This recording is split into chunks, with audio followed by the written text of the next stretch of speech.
I'm Erich Phillips, and this is my story.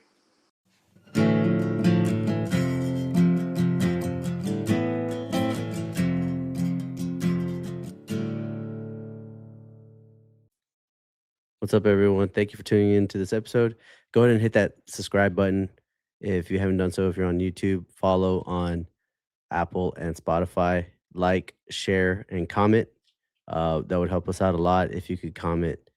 If you haven't done so already, go ahead and follow us on Facebook, TikTok, and Instagram.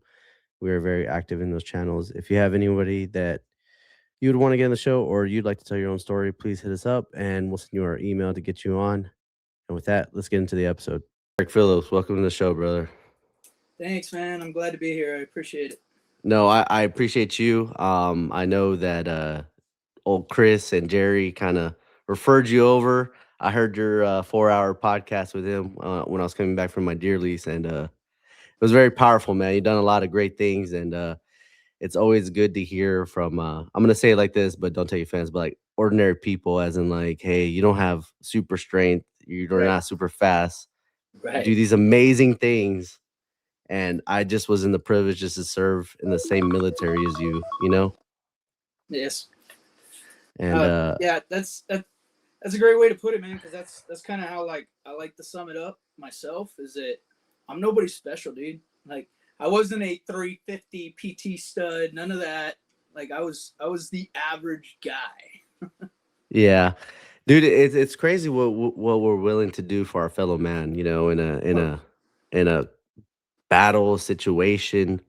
And you've done so much, dude, and it was an incredible story, dude. Just that one deployment was an incredible story.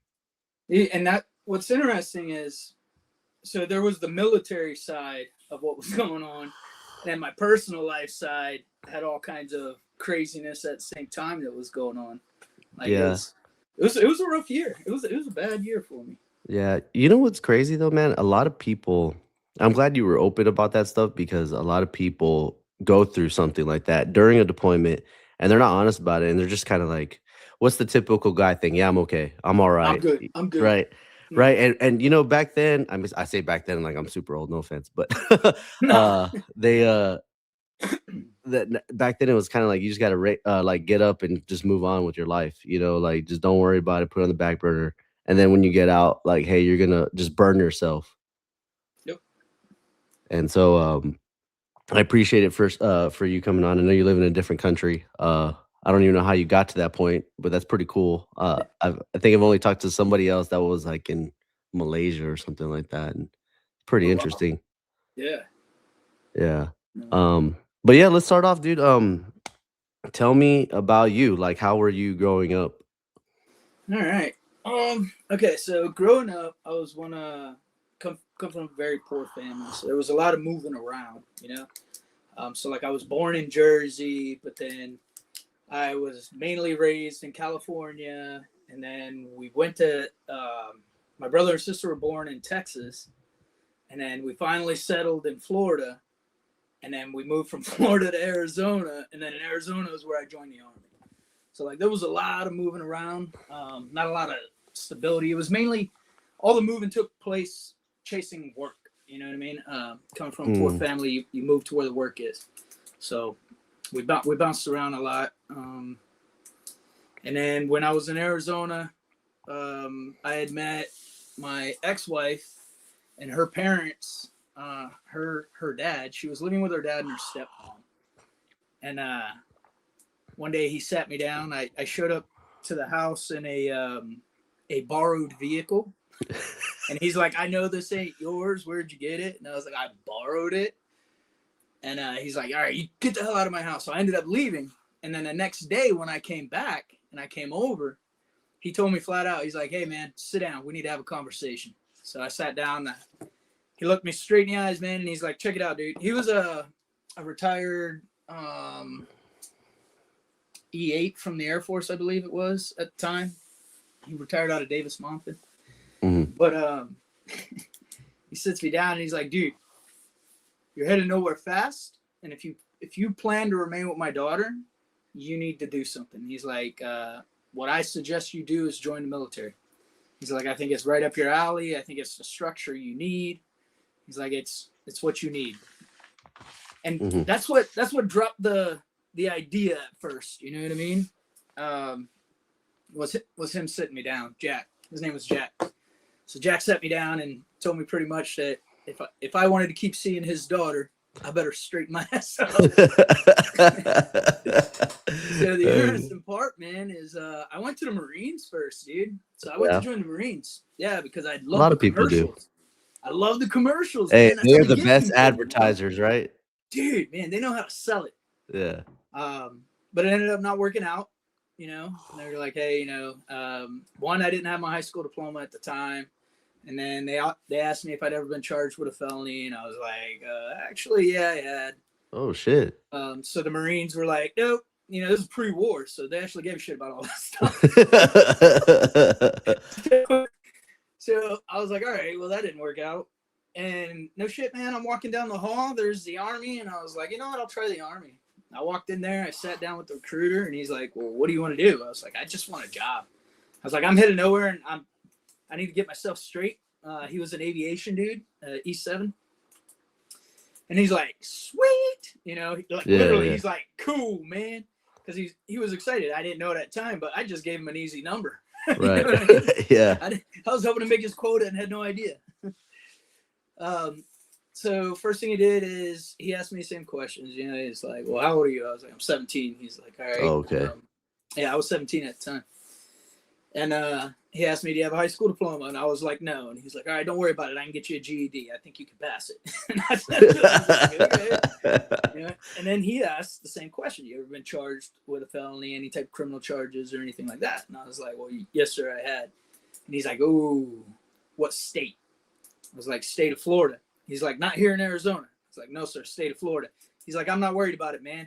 They expunge your record once you turn 18 as long as you never get in trouble again. So you don't have to worry about it. It's gone. Now that becomes a key point because when he told me that, I thought that lasted forever. Till I applied for my TS. That's a whole nother story. That got interesting about 12 years later. Yeah. Dude, so you probably got charged with that felony pretty early in your life. Oh, dude, I was 15, man. Oh my gosh, dude. Yeah. And would you attribute that because of, like you said, the lack of structure? Did you have both of your parents? So my real father, my biological father, he passed away the day after I was born. He was in a car accident, departing the hospital the night I was born. Yeah. So unfortunately, I never got to meet him. Right. I was with my biological mother and my stepdad, and then my brother and my sister. Okay. I grew up with, yeah. So this is going to be an interesting question I'm going to ask you. So did that kind of affect your mother, like growing, like, you know, like for your development? And I don't know if your stepdad was a good influence on you during the times or anything. What I can say about him, man, is he taught me how to be a man, but he didn't know how to be a fucking dad. You know what I mean? I can 1000% say that he did teach me how to be a man. He taught me work ethic. He taught me, you know, all the important things. But I mean, nothing against him. I mean, he was an OG street gangbanger, you know, from the 80s and 90s. Yeah. So he didn't know shit about being a dad either. You know what I mean? So I don't hold it against them. Yeah, there's no manual. It's all part of the process and our learning. You know what I mean? Yeah. All of it makes us who we are today. Yeah. My mom like, how does it say? Like, it took a mental toll on you, especially at a young age, man. You didn't really have that direction. Right. 100%, dude. 100%. You're saying about your mom? Yeah, dude. So that's the other part, right? Is my dad, my real dad, my biological father, he was 22 and my mom was 15. Oh my gosh. So my mom had me at 16, brother. So there's that aspect. And then her husband, because they were legally married, passed away. So when I was growing up, man, my mom had nothing pleasant to say about my dad. And it was interesting because I got a lot of that growing up. Like, oh, you know, he was a womanizer. He was a beater. He did this. He did that. And, you know, So I heard all these horrible things, man. It just blew my mind. I was like, God, dude, why'd you ever stay with him? Well, fast forward, and I ended up tracking down. It was by chance encounter, but it occurred, and I ended up getting in touch with my biological father's side of the family. Mm-hmm. And so, for the first time, I was 25 when I first met them, and that was the first time I started hearing the real stories of my dad. Yeah. I started hearing, the type man he was, and how much of a hard worker he was, and I got to learn about him. I never even so much as had a picture until I got to meet that side of the family. And it was sad, but looking back and knowing the things I know about mental health and stuff now, I can understand why she did the things she did. Yeah. She was hurt. She was destroyed, man. Yeah. She was a 16-year-old girl. Her love of her life just died. She's stuck with a baby. So I don't hold any of it against them. Are you the oldest? I am the oldest. Yeah. So it was. I imagine it probably. I don't know if your siblings kind of looked at you and were like, "Damn, I don't know if I want to be like that," or, Yeah. Well, they in their own little world. My little sister, man, she ended up the worst. She stayed into all the gang banging and everything like that. So I mean, bro, I'm not even gonna lie to you. I'm not even gonna try to sugarcoat it. I've been trying to track her down for about a year and a half. Right.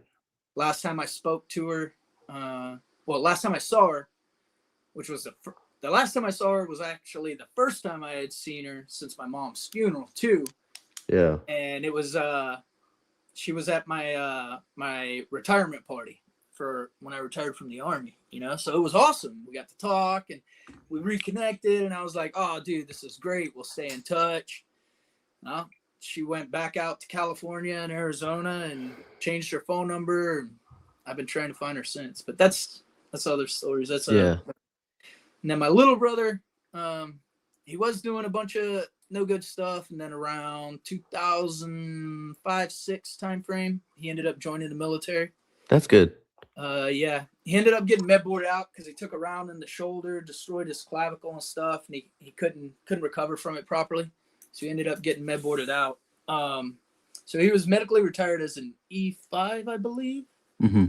But afterwards, he did the right thing. He took his GI Bill. He went to a trade school. He got certified as an underwater welder. Oh, shit. That's a lot of money. Yeah, dude. Moved out to Louisiana, and he works out in the oil rigs. That's awesome. Stuff.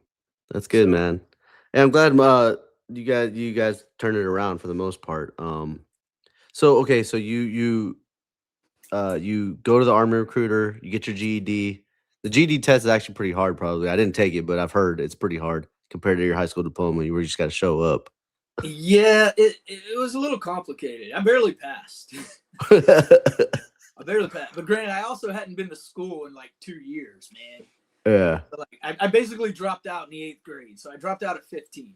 Oh wow. I was fucking done with school. I was heading nowhere. I decided to start making money and do other things instead. Yeah. I was not a good model citizen. But everybody starts somewhere. That's what I tell my son. I'm like, hey man, everybody starts somewhere. It's not how you start, it's how you finish, man. Damn. Amen. Amen, okay, so when you get your GED, you get through the process, you go to MEPS. What do you pick your MOS, or are they kind of just like, hey, this is what you're gonna get? So get the GED, good to go. Take the ASVAB test, score a fucking 32. Yeah. ASVAB waiver to get in already. Right? Nothing's starting right, dude. Nothing's starting right. So I'm like, all right. So I get in there. I get up to MEPS, man. And what I had signed up for was a culinary arts specialist. I was going to be a cook. I was like, dude, I can become a chef, do the minimum amount of time, get out, and I got a job. I got a career. Who's not going to hire a chef? That was my thought process. Yeah. 17-year-old kid who knew nothing about the Army or the military. Nothing. Absolutely nothing. So get in there. I'm sitting down with the MEPS female. It was a female NCO. I sit down with her, and she's like, "Oh, okay." And she's like, "Oh, so you want to be a culinary arts specialist?" And I was like, "Yeah." She's like, "Well, do you have a driver's license?" I was like, "No." Like, "You don't have a driver's license?" I was like, "No." Pre-war, you needed a driver's license so that way you could attend the schooling to get the Humvee license to drive. Right. You What know year I was mean? this? This was 2001. Oh, okay. So right before 9/11. Right before, man. We're talking February, March time frame of 01. So she's like, "Nope, you can't be a culinary arts specialist." And I was like, damn. I was like, "Oh, well, what can I do?" Excuse me. I was like, what do you have available? What do I qualify for? And she told me, she's like, "Well, there's this thing called an 11 X-ray." And I was like, "Okay, what is that?" She's like, "Well, you're infantry." I'm like, "Okay, what is that?" She's like, "Basically, you do a lot of camping." And I was like, "Okay, cool. You know, I'm game." So that's what I ended up getting signed up for. This is 11 X-ray. Then when I went and did my physical, the doc who checked me out, he's like, "Hey, dude, you know, for a 17-year-old, you're pretty stout. You're in pretty good shape and stuff." He's like, "You ever thought about going airborne?" I was like, "Well, what's that?" And he's like, "You jump out of planes." I was like, "Oh, I don't know about that." He's like, "You make an extra $150 a month." I was like, "Sign me up." I'm a poor kid, so 150 a month is a lot of damn money. You know what I'm saying? Yeah. So that's how I got stamped airborne infantry. And then, went to basic, and then in basic I learned about what a ranger was and stuff like that. So then it became a matter of competing for a RIP contract. Yeah. That was my big thing. But yeah, that's how I ended up in the infantry, man. I was supposed to be a cook. Hey, okay, so how was basic training for you? Because I mean, you talk about felony, moving around a lot, no structure, they, just no actual like figure to like guide you in the right path. How, like, I understand what you're saying, right? Even in my basic training, I didn't go to Fort Benning, but it's like they like fucking like force ranger in your head, right? Bro. And so how was that for you as a young man, dude? You're 18 yet or no? No, I'm 17 still. You're still 17? Okay. Yeah. Bro. So my first interaction with a drill sergeant. You know how everybody's recruiter tells them never to volunteer? Yeah. My recruiter didn't tell me that shit. All right. So I'm thinking I'm trying to be a good dude, do the right thing. There's this big ass, massive yoked, like 6'3", 6'4" black drill sergeant. And I'm just a street punk dude. I'm in these baggy ass pants. I got on a baggy ass shirt. I got my head shaved and stuff like that. He asked for a volunteer. I was like, "I'll hand out the papers." You know what I mean? So I get up and I start walking up towards him. I get probably about a foot away. Maybe, it wasn't that close. Probably about 2-3 feet separation. And I stand there and he's like, first thing he tells me is he's like, "All right, go to parade rest." I'm like, "Well, what the fuck is that?" He's like, "Go to fucking parade rest." I was like, "Oh shit." So I go to parade rest. And then he hands me these papers. He's like, "Make sure everybody gets one." Natural instinct. I say, "Aight." And he's like, "Aight. Motherfucker, who the fuck do you think you're talking?" Started hitting me in the damn nose with his fucking brown round, dude. He's like, bah, bah, bah, bah, bah. I'm like, "Oh my God." Dude. And so that is my first experience. I weighed 155 pounds. This dude is like 260, 270, 6'4". I think he's going to pick me up and bite my head off. I was like, holy shit. So then after that, man, I kind of stayed on my P's and Q's. But throughout basic, I did compete for the honor grad because I wanted that RIP contract. Once I started learning what a ranger was and stuff like that. The guy who actually got it, his name was Dobbs. The guy who actually got it ended up going AWOL in fucking airborne school and pissed me off, dude. I was like, that's some horseshit, dude. Like, that was mine. Yeah. But everything turns out the way it turns out for a reason, right? Like, we're firm believers in that. It pans out the way it pans out. I just wasn't meant to go to regiment, I guess. Yeah. So I made some pretty good friends in basic training and stuff, and then I got into a pretty bad scuffle. I ended up fucking a dude up pretty hardcore. They thought I hit him in the head with an ammo can. It was my fist. And when I told the drill that, and he looked at me and he's like, "Wait, you didn't hit him with anything? You hit him with your fist?" I was like, "Yes, sir." He's like, "Not bad, kid. You might want to try out for the All Army." He wanted me to try out for the All Army boxing team. I was like, "Oh fuck." Yeah. Drill Sergeant Floyd, man, but he was cool, dude. Like they could have hit me up pretty good. Yeah. They gave me the basic training, fucking Article 15, stays in your record there, never leaves. You know, I still got promoted to E2 while I was in basic training, so it never went against me, nothing like that. Mm-hmm. But yeah, man, I thought I was screwed. I was screwed after that fight. Did you when you get through basic training and then you go to like you continue the infantry thing, did you want to be the Bravo or did you want to be a Charlie or how did that I wanted to be a Bravo. I never wanted to be a Charlie. I did not. But then once I was new a Charlie and I went out and I did the Charlie stuff, it was kind of cool to learn the different stuff about the mortar system and whatnot. But through and through, man, I was always a Bravo in the heart. Always. Yeah. Always, dude. So when I got to the 82nd, that was one of the first things I asked about was going to Ranger School. And man, again, I got my balls ripped apart because, you know, you're an 11 Chuck and there was no tabbed 11 Charlies in my battalion. And it was like, who the fuck do you think you are, kid? You just day one, you're going to request things? And I was like, oh my God. Again, I get scuffed up. What was it like? I mean, you graduated basic training and what's it called? They call it OSIT, right? Yeah. What was it like for you? I mean, you accomplished something. I mean, you didn't get your high school diploma. You know, you kind of were like a low income kid. You know, you were one of the statistics. I'm gonna call it statistics. Yeah, absolutely. How did it feel when you finished that? Dude, all honesty, man, it felt like I had finally accomplished something in my life. Like I had made something out of myself. It gave me a sense of pride, and at the same time, it kind of made me feel that nothing could hold me back. Right. Because when I went to my folks and everybody, and I told them I was joining the military, dude, I'll be honest, man. All of them told me I wouldn't make it. Like, they're like, well, you're not going to make it. I'm like, we'll see you back home. You know, you don't have discipline. You don't have this. You're like, it's constant bullshit. You know what I'm saying? But, so when I made it, it was kind of like a new leaf. It was a new changeover. Yeah. It was like, I can do something. Mm-hmm. You know, I can be somebody.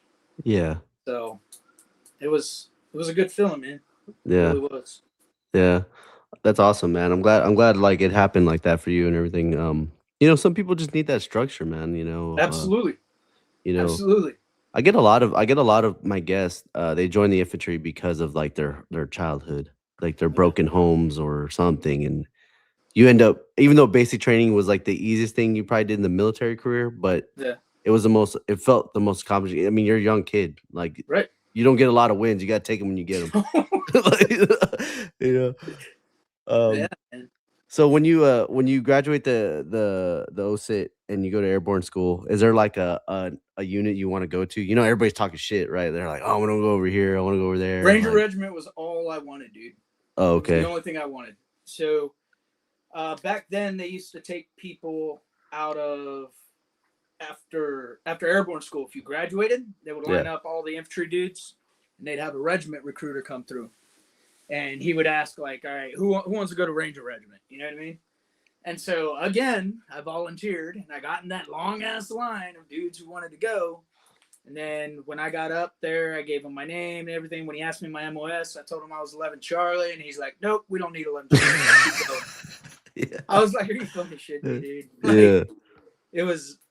That's a gut punch. I was kind of heartbroken, man. And then I found out... I was on orders to go to the 82nd. And I was like, okay, well, I don't know. Like I said, I don't know anything about the military. Yeah. Not this is still pre-war, right? Nothing. Huh? Still pre-war, right? Yeah. Okay. Yeah, this is July Yeah, July, August time frame. Yeah, I graduated airborne school in August. So yeah, August. Okay. So show up to the 82nd, man, and it was an eye opener. Yeah, the center of the universe, man. I don't think I was ready for that one. Yeah. I definitely do not think I was ready for that one. But I had some phenomenal NCOs who took good care of me and squared me away. Staff Sergeant Brait, Sergeant Casanova. I mean, those dudes did phenomenal. Sarmata. A lot of them did great things for me. Yeah. And I will forever be grateful. Sergeant Julian was fucking evil. We called him the mean gummy bear. It's funny looking back. He was a little bit shorter than I am, but he was fucking stocky, dude. Like he was stocky. And he was always angry. And he had one tooth that was a little bit bigger. And so me and my battle buddy call him the angry gummy bear. But he ended up going to 3rd group, I believe, where he went on, got a silver star, did a bunch of great shit too. So. Oh, cool. Yeah. Hey, did you take your? Did you marry that girl? That during this time? I did marry her. Yeah. Okay. I did marry her. We got married in 2003, right before my first deployment. Oh, okay. So, what was it like being at Bragg before the war's kicking off? Like, I mean, it happened like your first month in, like 9/11. Yeah, man. Yeah. Dude, all honesty, like I didn't see a lot of what it was like because I showed up to the unit at the end of August. Mm-hmm. End of August. And when 9/11 happened, dude, I had just finished PT. We were sitting in the chow hall. We were on a DRS cycle. Yeah. Staff Sergeant Brait comes in, kicks open the fucking door. I mean, I was watching it on the TV. I'm sitting right there eating my breakfast. Staff Sergeant Brait comes in, kicks open the door, and he's like, "Phillips, get to the fucking motor pool now!" And I'm like, "Ah!" I jump up and I start moving. I'm like, "Oh my God, what's going on?" Then everybody used to give me a lot of shit. They're like, "Oh boy, your 18th birthday is gonna be jumping into combat for your 6th jump," and they were giving me so much hell, dude. Yeah. But yeah, it was different. And then we started the training rotations, man. And there wasn't a lot, funding hadn't started flowing, nothing like that, because everything just kind of started happening. All the bases are still on lockdown. We did a couple training rotations. We went to like JRTC, we went up to Fort Pickett, stuff like that. Yeah. It was interesting, man. It was good. Nothing like what we trained after the war. Right. Which was interesting when I look back. You know what I'm saying? I'm like, damn, dude. I remember riding in the back of an LMT. Well, it was a deuce and a half. It wasn't LMT. I remember riding in the back of a deuce and a half out in Fort Pickett, Virginia, man. And we're going through the woods. And they're like, we were supposed to do a hide and shoot, right? So we were basically landing off an aircraft, jumping out mortar tubes, setting up, firing off a round, and then we were supposed to hump out, right? Yeah. So, but we didn't have aircraft, so we're in the back of a deuce and a half, and then Sergeant Julian, the awesome squad leader I had that I told you about, he starts telling me and more. He's like, hey guys, the helicopter's coming in. We're getting ready for a land, and I need to start hearing them blades. What the fuck's he doing? Hearing the blades. Oh shit, man! This guy had us pound on our chests. So that his helicopter could come in. I was like, oh my God, dude. So we did that. They dropped the tailgate. We jumped out and we conducted training. But it was different. It was definitely different. Yeah. Did you want to go to war? I know this is kind of a weird question, but before you joined, you were like a 4-year guy, brother. I was scared shitless. Yeah. I cried on the phone that night of September 11th to my ex-wife. I didn't know what the hell was going on. You know what I mean? I was like, this is insane. Like, I was petrified. Yeah, you were like, hey, I was a 4-year guy. Like, I'm gonna just do my 4 years, get out. I was a 3-year guy. I was like, I got 3 years, man. What the fuck is this? Yeah. Hey, I thank you. First of all, I appreciate your honesty about being scared to go to war. Everybody's like, "Yeah, I Oh, fucking want to go and do nope. this," and I'm over here every time I talk about it, I'm like, dude, I was terrified because I was And you your know age what? too. The people who say shit like that are the ones who I have nothing against them, but they're the ones that had a nice cush time growing up and shit. When you grow up and you hear fucking helicopters and AKs raining at night and shit, war is the last fucking thing you want to do, bro. You know what I'm saying? Like, Yeah, I yeah, left.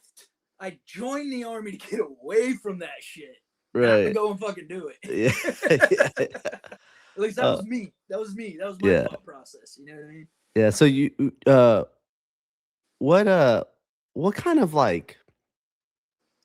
So it takes you about 2 years to get to your first deployment, right? Let's see. A year and a half. Okay, so you're coming up at the end of the contract already. Yes. Stop loss for people. Oh shit. Okay, okay. Hey, okay. So when you hear that, how okay. So what? How do I explain this? Okay, so what year is this when you're told, hey, I'm stop loss? 2003.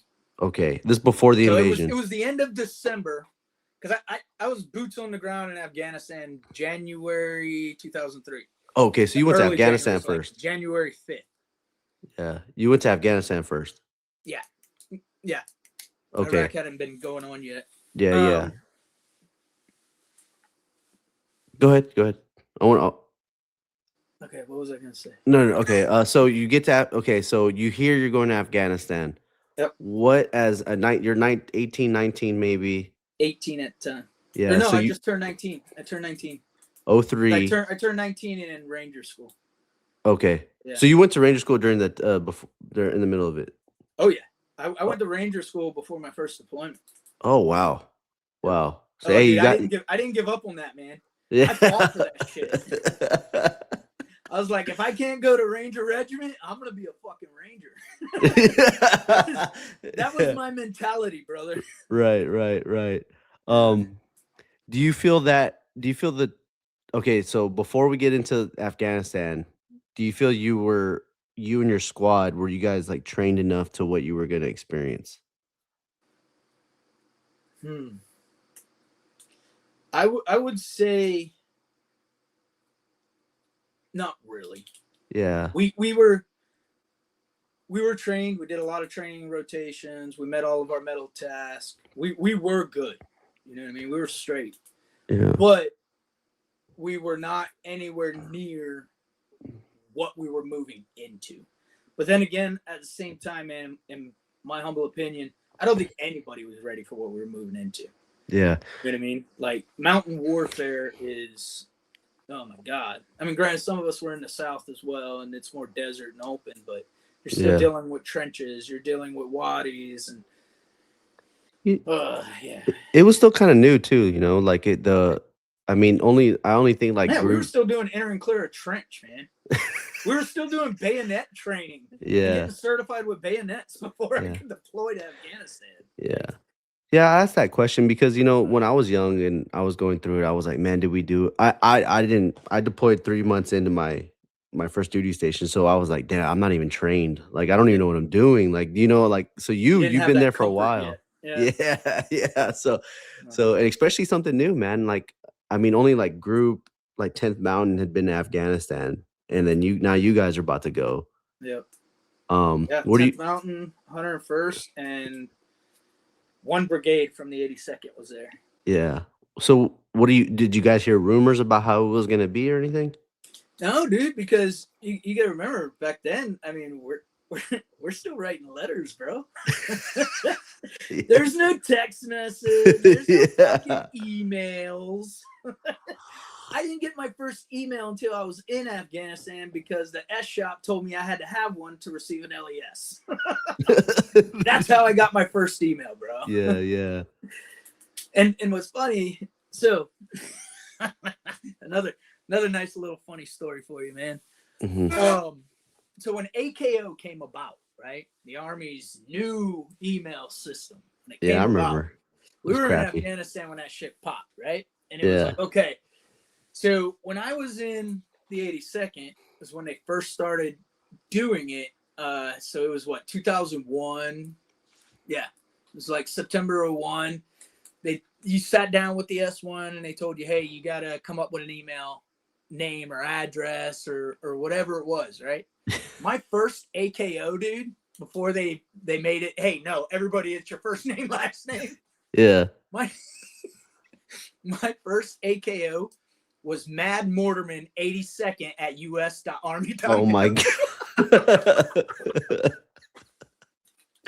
I can't make this shit up, dude, but that's what it was. It was Mad Mortarman 82nd at us.army.mil.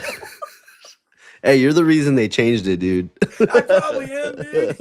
I probably am. Unintentionally. I didn't know any better. I mean, like I said, I'm still 17 at the time, man. I'm a fucking kid. Yeah. God.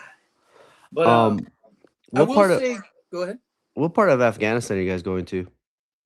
So we pushed up towards the southeast. We were in Organy, we were in Shkin, we were in Gardez.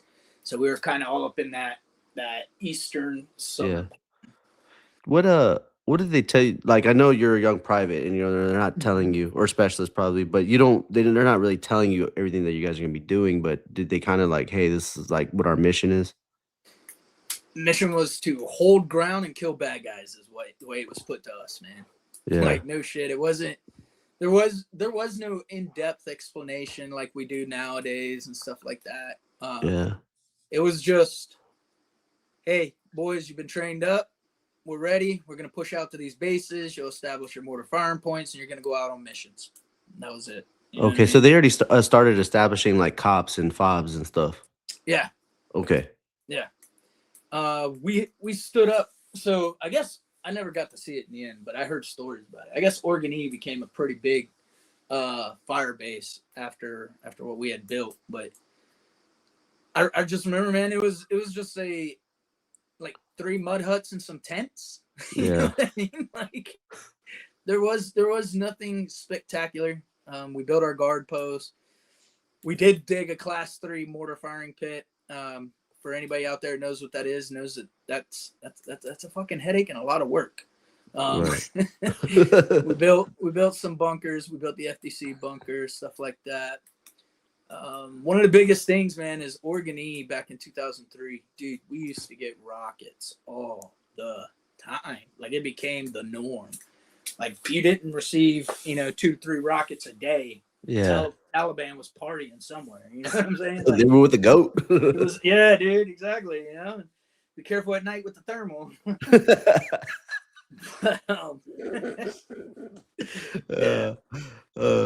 So when did it get real for you? I would say not for me personally, man, not really to my second deployment was I involved in anything to where it was like, holy fuck. Yeah. You know what I mean? So there was like pop shots that were taken. There was rockets coming in all the time. There was mortars coming in all the time. A lot of indirect. Yeah, man. And we did a lot of counter batteries and shit like that. And then when we got out to Gardez, we supported a couple SF teams. They were working out of there, some SEAL teams that came through. And those guys have gotten into some pretty good ticks, you know what I mean? But there wasn't a whole hell of a lot, you know what I mean? Not my first rotation. My second rotation was into Iraq in 2004. Yeah, that was interesting. We get home in August 2003. We get told in December before we go on block leave because rumors were circulating, and our battalion commander, he's like, hey guys, look, ignore all the rumors. Don't pay attention to shit. We're not going anywhere. Just fucking blow it off. Yeah. Go home that night. I tell the same thing to my wife. I'm like, hey, man, my ex-wife. I'm like, hey, don't worry about it. We ain't going nowhere. We're sitting there watching the news, and right across the bottom of the screen, 1st Brigade, 82nd Airborne Division, rapidly deploys to Iraq. I was like, wait, that's me. I was like, that's me. That's wrong. And then we get a phone call, man. Sure shit. We blew up. We took off. So after that first deployment to Afghanistan, How did you feel as a young infantry guy? Like, were you like, I like this shit, or I re-enlisted that deployment. oh, so you liked it? You liked I loved it. yeah, I loved it. It I loved it, man. I yeah, did. I still do. Like I yeah. can't bullshit. I won't lie. That's why I do some of the contract work I do, man. It's because it's different. Yeah, so the last guy I just had on, he was a heroin addict and all this other stuff, and he said it's the greatest high he's ever felt in his life. Yeah. And you I spend could your agree. whole life trying to chase it, right? Yep. It's hard too, like because you'll never get the feeling again. It seems like. You won't, man. Yeah. At least not in a healthy way. You know? Yeah, yeah.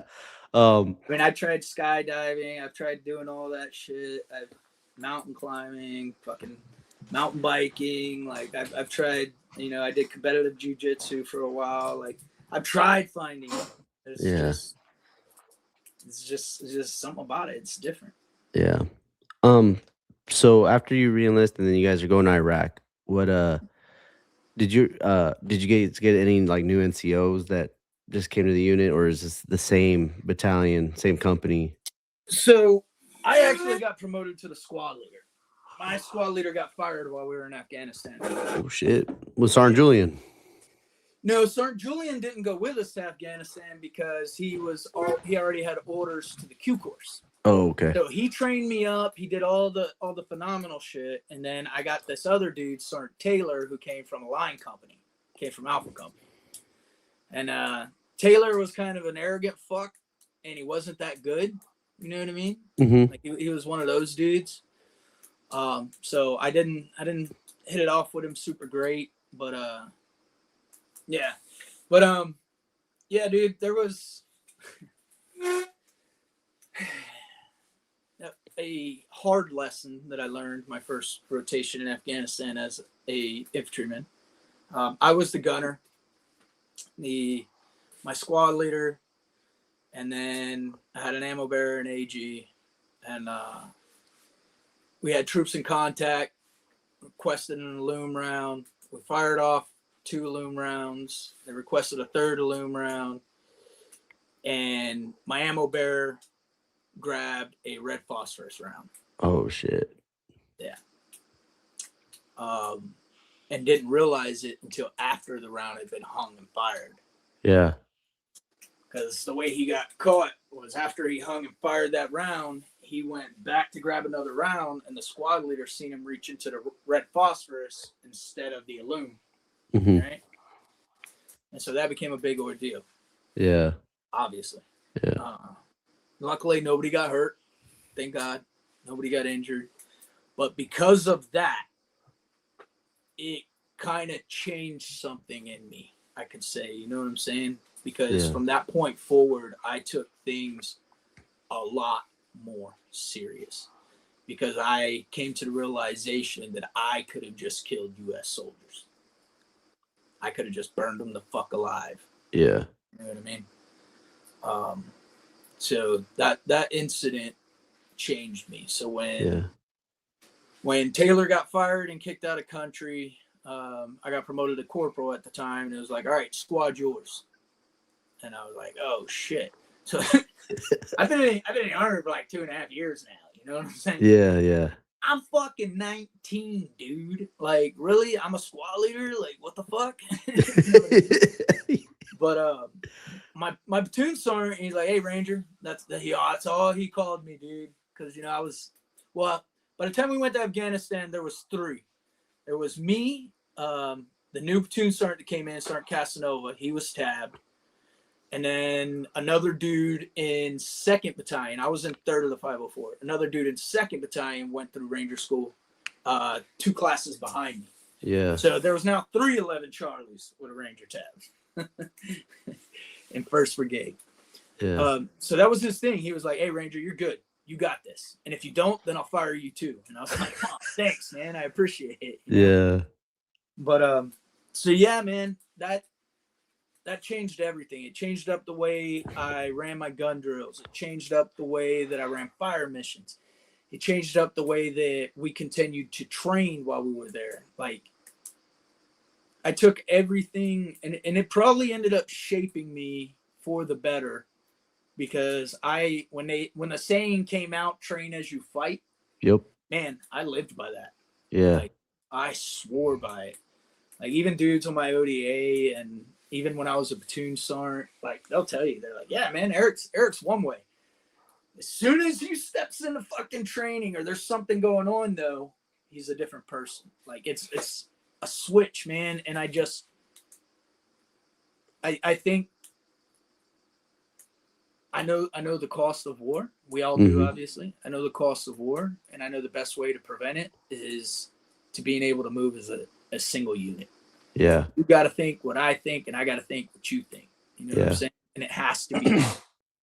I mean, especially when you go from a 40-man element to an 8-man ODA. You know what I mean? Like, it was like, wait. I thought I was getting bigger guns and stuff. Not, it was interesting. But, yeah. And you think about it too, man. Like when you get into your Iraq deployment, man, you're still young. I mean, that's a lot of responsibility, man, for 19. 100%, dude. Yeah, and honestly, that probably helps shape you to who you are, like the rest of your career, right? Like you said, everything happens for a reason, so it's like shaping you. Absolutely, because a lot of the younger dudes at that point in time, that we had in the platoon, even though they were like same age group as me, you know what I mean? Like, they all looked up to me. Like, oh shit, this dude went to Ranger School, and now he's a squad leader, and he's always on his A game. You know what I mean? Yeah. So having those guys, my best friend was one of my fucking soldiers at one point in time. You know what I mean? He was like best man at my wedding and all that. He's the whole reason I went to Italy too. Why I re-enlisted for the 173rd. Yeah. But yeah, man, it definitely made a change. What was Iraq like? So it was different. It was a different fight. You know what I mean? Like, we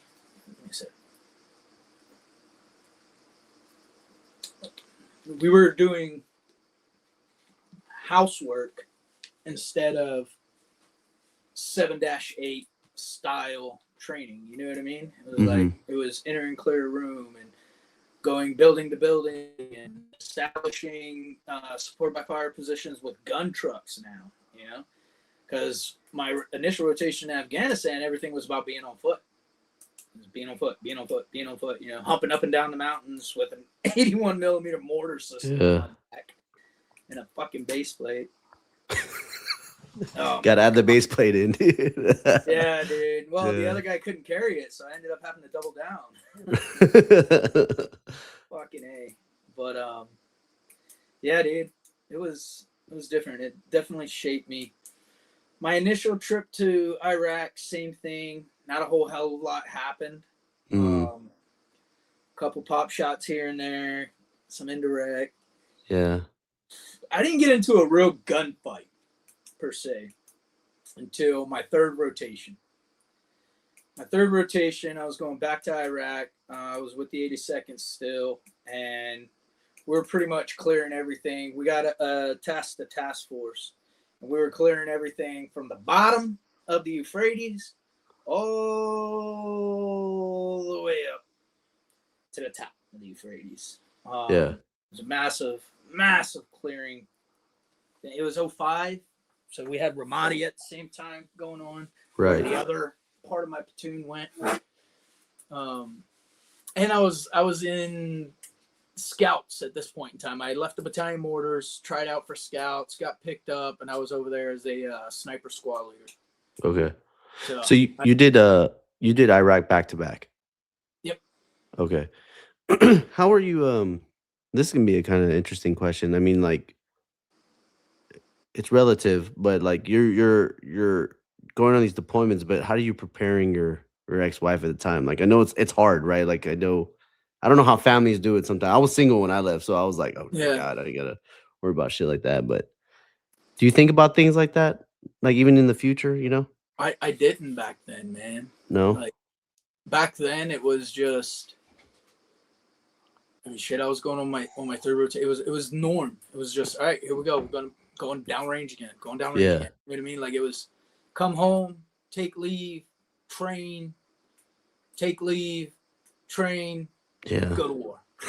yeah. Like, it was all we did, man. You know? Right. I was in Afghanistan 03. I was in Iraq in 04. I was in Iraq in 05, and I was back in Afghanistan in 07. You know what I mean? It's like bam, bam, bam, bam. Yeah. So it just became the norm. Yeah. And you were addicted to it. I loved it. I re-enlisted every fucking time I ended up down there. Yeah. Did you I don't get it, but it did. Yeah. So actually when I re-enlisted the last time in the 82nd, I was actually getting out. This is 2006. We had just gotten back from the Iraq deployment I was talking about. Yeah. Where I got my first real gunfight. You know what I mean? We were outnumbered and we exchanged. Oh man! So my sniper team, it was fucking badass. Yeah. It was I was gonna say, go on, dude. Yeah, I'm gonna go ahead and go into this one. It was fucking badass. So we're sitting there and we got detailed out to Bravo Company. Bravo Company was running a polling station in Baghdadi, Iraq. Mm-hmm. And so we're out there, we're in sniper overwatch, we're on top of the polling station. We continue to observe people with binos, people walking around, people on ICOMs. But at the time, it was like, hey, man, you didn't engage those people until something happened. Like, if something was to kick off, then those people are fair game. Yeah, but until that happens, it's wait and watch, right? Well, at some point, a kid comes in and he tells the commander, he has to speak with the commander, and he tells the commander, he's like, hey, the reason why we didn't have a big voter turnout. And he's like, the reason why you guys aren't having people come out here is Al-Qaeda is in the village, and they're telling people, if you go and vote, we're going to cut your fucking head off. Fuck. And he's like, that's why nobody's coming out. And he was like, oh, okay, good to know. So then, come nightfall, I requested to push out my sniper team and observe the water treatment facility because we were getting intel that that's where they're at. Mm-hmm. That's where they're doing their meetings at night. That's where they're moving. That's where everything's happening. And the kid said the same thing. So I went to the company commander and I was like, hey, sir, I'd like to set in a sniper overwatch position and just kind of pull some reconnaissance, see what we find. Yeah. Now it wasn't that far from the patrol base that the company commander had set up. We were maybe 700-800 meters away. You know what I mean? It wasn't that far. So he was okay with it. We get out there, we lay in, we come up, sitting there, we're observing. About an hour and a half, 2 hours pass, nothing's really going on. And all of a sudden, one of my dudes is like, hey, Sergeant Phil, I got a weapon. I was like, ah, shit. All right. So I grabbed the thermal. I'm looking through the thermal. I observe PID. It's like, yep, this dude's got an AK strap right across his chest. So call up Bravo 6. Bravo 6, I guess, was asleep. And so Bravo 5 answered the phone. Or the radio, not the phone. Bravo 5 answered. Bravo 5 didn't bother waking up Bravo 6. And he asked me, can you PID a weapon? Yes, sir. I 100% PID an AK-47 across this dude's chest. Yeah. You're cleared to fire. That's what he replied with. I'm like, all right. So at that point in time, I've given the calls to my sniper. He's laid up on the M24, man. I'm sitting there and I'm giving him the calls and everything. He lays in. He's good. I give him the wing calls. We're set. I tell him hold center and send it. Dude's walking. La la la. Boom! He gets hit. Yeah. Falls over. Starts screaming his head off. And then he's like pushing up, trying to get up and move, right?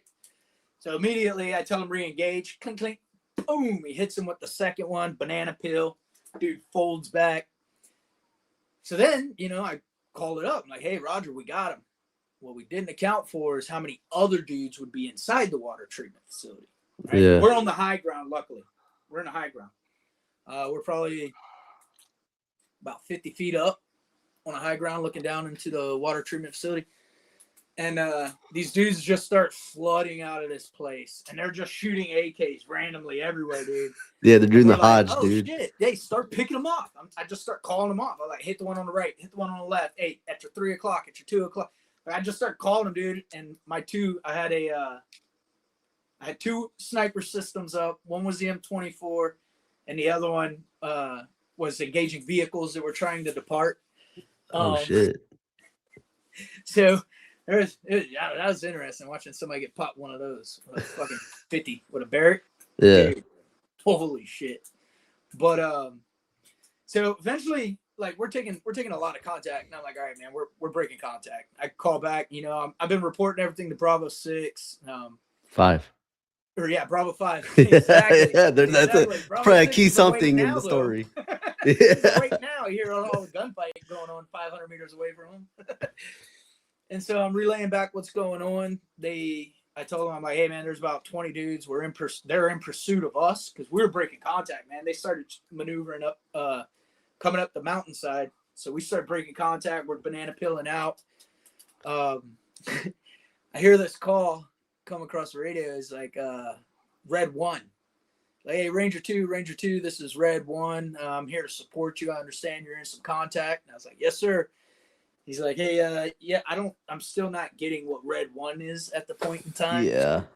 I'm like, yes, sir. I greatly appreciate it. They're pursuing us. They're coming up from the west. They loaded into, I gave them a description of the van that they jumped into, that they started hauling ass from. I told them, hey, they've been firing RPGs. They've been firing automatic weapons. And he's like, yeah, Roger, I'm pretty sure I got eyes on your van. I'm going to go ahead and mark it. And then you tell me if that's it. And I was like, yeah, Roger, go ahead, send it. All of a sudden you hear, whoa, wham, a massive explosion. And I was like, what the fuck was that? So I called back. I was like, hey, Red 1, yes, Roger, that was the vehicle. It's on fire. I'm wondering what you marked it with. He's like, yeah, Roger, I went ahead and marked it with a heat round. 13 people, dude. 13. EKIA right there. Damn. Took him out. Yeah. But yeah, man. So that was my first real gunfight, like with shit kicking right beside me. You know what I mean? Yeah. And it was my birthday too. It was October 15th. Go fuck. Oh shit! Just turned 20, huh? It was like hell of a birthday present. Yeah. So after that deployment, we got home in April 06. And I was supposed to be out in September 06. And I was just like, you know what? I'm getting out. I'm done.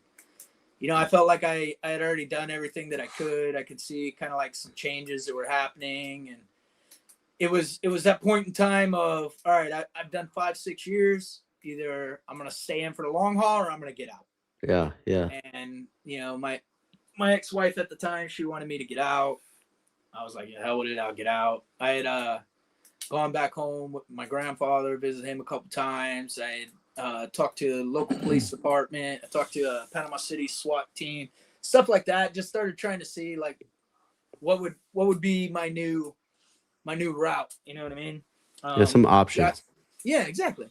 I got in pretty good with the Panama City SWAT team. Like they were super fucking cool, man. They're like, oh, dude, you're in the Army. Oh, you're Ranger qualified. Oh, you're airborne. They were super cool. And so I'd kind of like worked a deal to where I was going to get out. I was going to go do my certification in Tallahassee, and then I would be able to immediately try out for the SWAT team due to the fact that I had combat experience. I didn't have to wait for probation. So I was like, I had all this shit lined up. I was like, hell yeah, dude, this is what I'm going to do. Yeah. I just got back from RSLIC. The battalion just got back from a training rotation. And I was pulling bags off the bus, and they just got back. And my phone rings, my cell phone rings, and I answer it.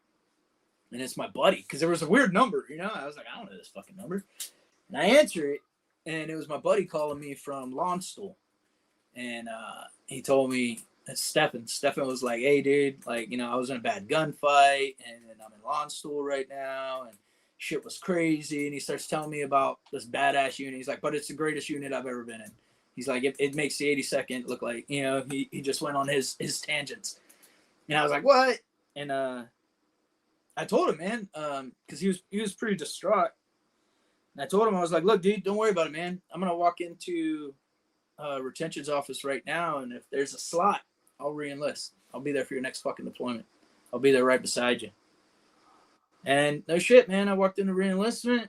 I went in there. I sat down with the dude. I was like, all right, man, you finally got me. But there's only one thing I'm re-enlisting for. And he's like, what is it? I was like, you got to send me to Italy. I got to go to the 173rd. I was like, if you can't get me to the 173rd, I'm not re-enlisting. And he did his little clickety clack clack on the computer, and whether it's true or not, I don't know. But he's like, dude, you're not gonna believe this. There's 111 Charlie 3 Victor slot. You want it? You want it? And I was like, yeah, give it to me. So that's how I ended up going to Italy instead of getting out. Mm-hmm. So I was gonna get out, but Stefan called me, and I could tell he was hurting. And so I felt a brother that was in need, and I had to be there for him. Yeah. So I re-enlisted and turned it into a fucking career. Hey, before we get too far into it, though, because I've never been to the 173rd, but it is in my opinion, though, that is the best unit in the Army. And would you agree? Yes. It's like a bridge right into to group, right? Yeah, kind of is, man. In the group and regiment, dude. A lot of the junior NCOs end up going to regiment as imports. Uh-huh. They'll leave. They'll grow up in the 173rd, and then once they're E4s, E5s, they go to RIP. Right. And I think a lot of that has to do because a lot of dudes who come out of battalion who just are looking to do something different go to the 173rd, and then they end up going back to regiment. Right. Especially the officers. So we had a real heavy regiment presence, you know? Yeah. But yeah, it was there is no other unit like it, dude. Like no, I was in what they call the SIF, the CRIF, and SF and all that, you know, some pretty high speed shit that I loved. I enjoyed every minute of it. Yeah. But it was not the same caliber of people. It was not nowhere near the same mission sets or taskings or things that were thrown at you. It was just 173rd is its own animal, dude. Yeah. You know, I even like when I one of my great friends, he was in the 173rd. He died in 2016, but it seems like that brigade, like if that brigade goes somewhere, it means something is really going on. I think it's the best brigade in the entire military. I'm not just gonna say the Army, but I think the entire military. I don't know what it is, man. I've never been there. I just everybody that's come out of it though is like up here.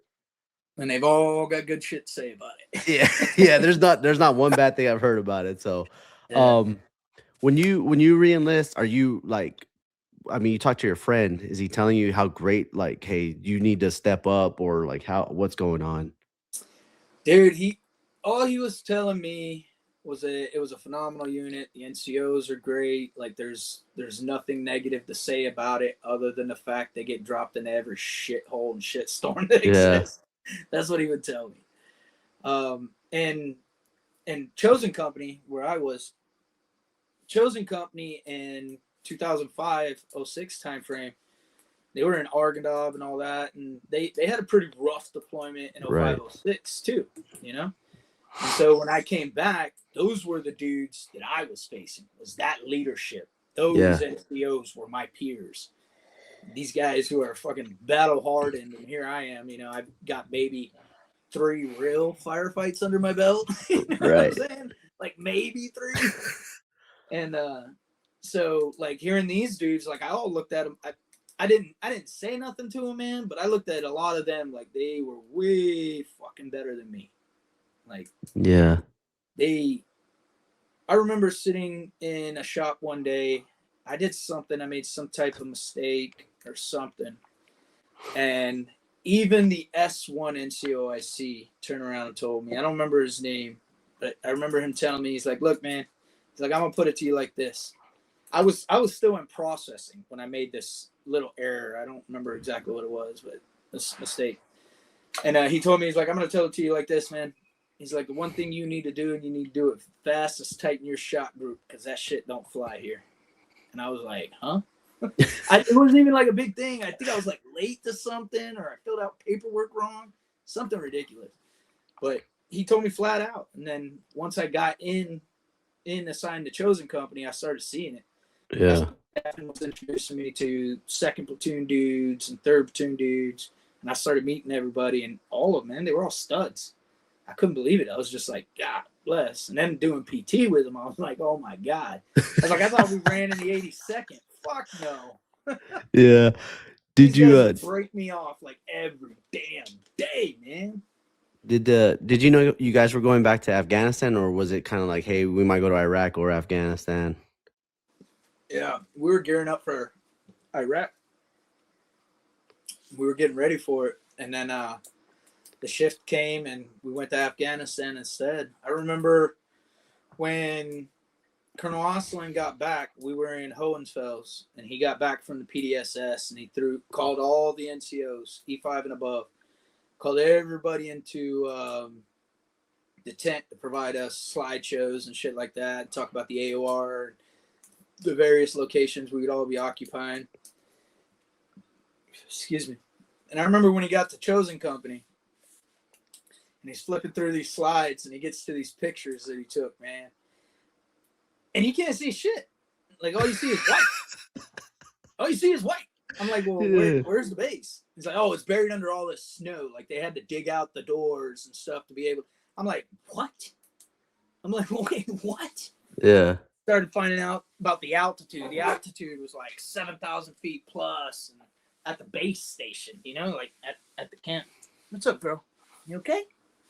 My dog's right here at my feet. No, you're good. You're good. She don't leave me. Yeah, dude. So seeing all that, I was like, oh God, like this is insane. This isn't right. This isn't right. Yeah, this can't be real type ordeal, you know? Yeah, yeah. And then flying in May 22nd, 2007, when that UH-60 touched down, and I stepped off on that LZ at Ranch House, and then I looked up and saw the mountain go straight up. Mm-hmm. I thought, I'm in hell. First thing went through my head. Yeah. So okay, so you the when you get to the 173rd and you're going to Iraq, but like the shift focus goes to Afghanistan. Mm-hmm. What are you hearing that's different from your first deployment to Afghanistan about what you're about to get into now? The vegetation. Like, these guys are talking about all these trees and all these all this green stuff that the commander was talking about, whatnot. And so when I hear of that, I'm like, wait a minute, man. I was like, the mountains. I was like, we were in the mountains before. It's not that bad. They kept talking about how brutal terrain was going to be. The terrain. It's all anybody would ever talk about. I'm like, well, I've been in the mountains of Afghanistan before. You know, I've walked up and down them with an 81 on my back. It ain't that bad. You know what I'm saying? I'm like, we're all right. But then once I got there, man, like it was bad. It was bad. It was fucking bad. What about the type of fighter you're about to get into? Like, are they talking about that or no? Like the difference, you know, between like Iraq and then. So there wasn't no real talks about it or anything like that until the first engagement happened. When that first engagement happened, that was when I knew that it was these guys aren't farmers. You know what I mean? Yeah. That was when it hit me that I was like, oh shit, these aren't the farmers I fought in South Afghanistan. Like, these are fighters. Yeah. They're maneuvering. They open up with a support by fire and bound across the objective.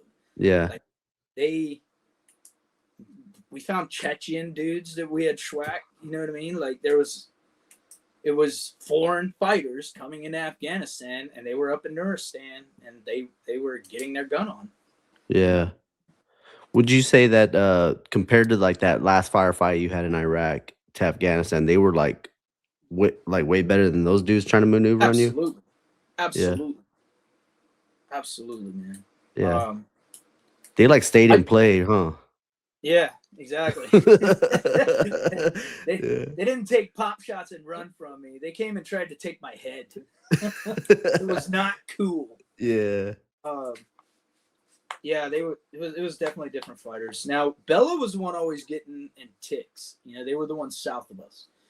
So dude, the first 5 months I was there, that rotation, like it was nothing really happened. There was like one pop shot that went off. Mm-hmm. You know, it was just there's nothing really going on. Like I was like, oh, all the hype because the 10th Mountain element that was there before us. Yeah. You know what I mean? They had one dude that had like 3 damn Purple Hearts. He'd been shot 3 different fucking times. Yeah. Like out of their 20 some people that were there, like 18 of them had Purple Hearts from Ranch House. And I'm like, well, what are you guys writing up? Like, man, nobody's here. Yeah. I can just see you. Yeah, man, the hype, the crap. You know, so I was like, this is fucking whack. I was So like, that's wow, what it was called? This way. Huh? That's what the OP was called, Ranch House? Ranch House. Okay. Kind of describe what it looked like. I know you said you looked up, but like I want people to understand that I have a lot of old Iraq guys that watch my podcast. They're not a lot of hey, I was in the mountains of Afghanistan type person, you know? Right. All right. So and I talked about this with Chris too. I need to get a whiteboard. So Yeah, I remember. I need to. I should have. Dude, you should get a painting of it. There's a guy that does it. It's pretty cool. Ooh, Yeah. that would be dope. Yeah. That would be badass, actually. Yeah, I might do that. All right, so I'm gonna draw real quick. So the P will stand for post, right? And then this is kind of how it was shaped, except it all went uphill. So P3 is post 3 guard post, right? And then there's that. You add your mortar pit. One day I'll get this right. All right, so down here was the LZ. This is where we landed, right? Okay. And across from the LZ was post 4. Let's say probably about 25 meters down the LZ. It's post 4. Then as you go up the mountain, the first thing you came to was the talk. And then once you continued up, then you came to the aid station. The mortar pit was across from the aid station. And then post 1 was across from the mortar pit. Okay. Then you had post 1 living quarters. Then you had post 2 living quarters. Then post 2. Then you had where we stored our MREs, because that's all we ate for 6 fucking months. So it was full of MREs and cots and stuff. And then you go further up the mountain, about another 7,500 meters, and you had post 3. Yeah. Okay. And then everything on this side was ASG, which was the Afghan security guard, right? They owned that portion because it was part of the integration of coin and how we were gonna start fighting this new fight in 2007, 2008. So that was the base. Yeah, like I tell you, one thing I will say, and I swear by this, and my wife now says the same thing. I was never in as good a shape as I was as coming back from that 15-month fucking deployment. Bro, like I could run like the wind. Like I was finally running like 12:03 2-milers and shit. Yeah. But like the amount of physical fitness I had taken on from hiking up and down those mountains on patrols every damn day, and then running up and down the base to coordinate with people and stuff like that, man. Like it was brutal. Yeah. It was brutal, dude. Yeah. There's nothing that prepares you for that. No, there's not. There's not, man. And we got dudes who, even no matter how hard you train, the only thing is, what I've noticed over the years, because I've worked with all kinds of different calibers of people, is you do what you do to stay in shape so that it is less miserable. That's a good way to put it. Yeah. Does that make sense? Like, Yeah, it's always going to suck.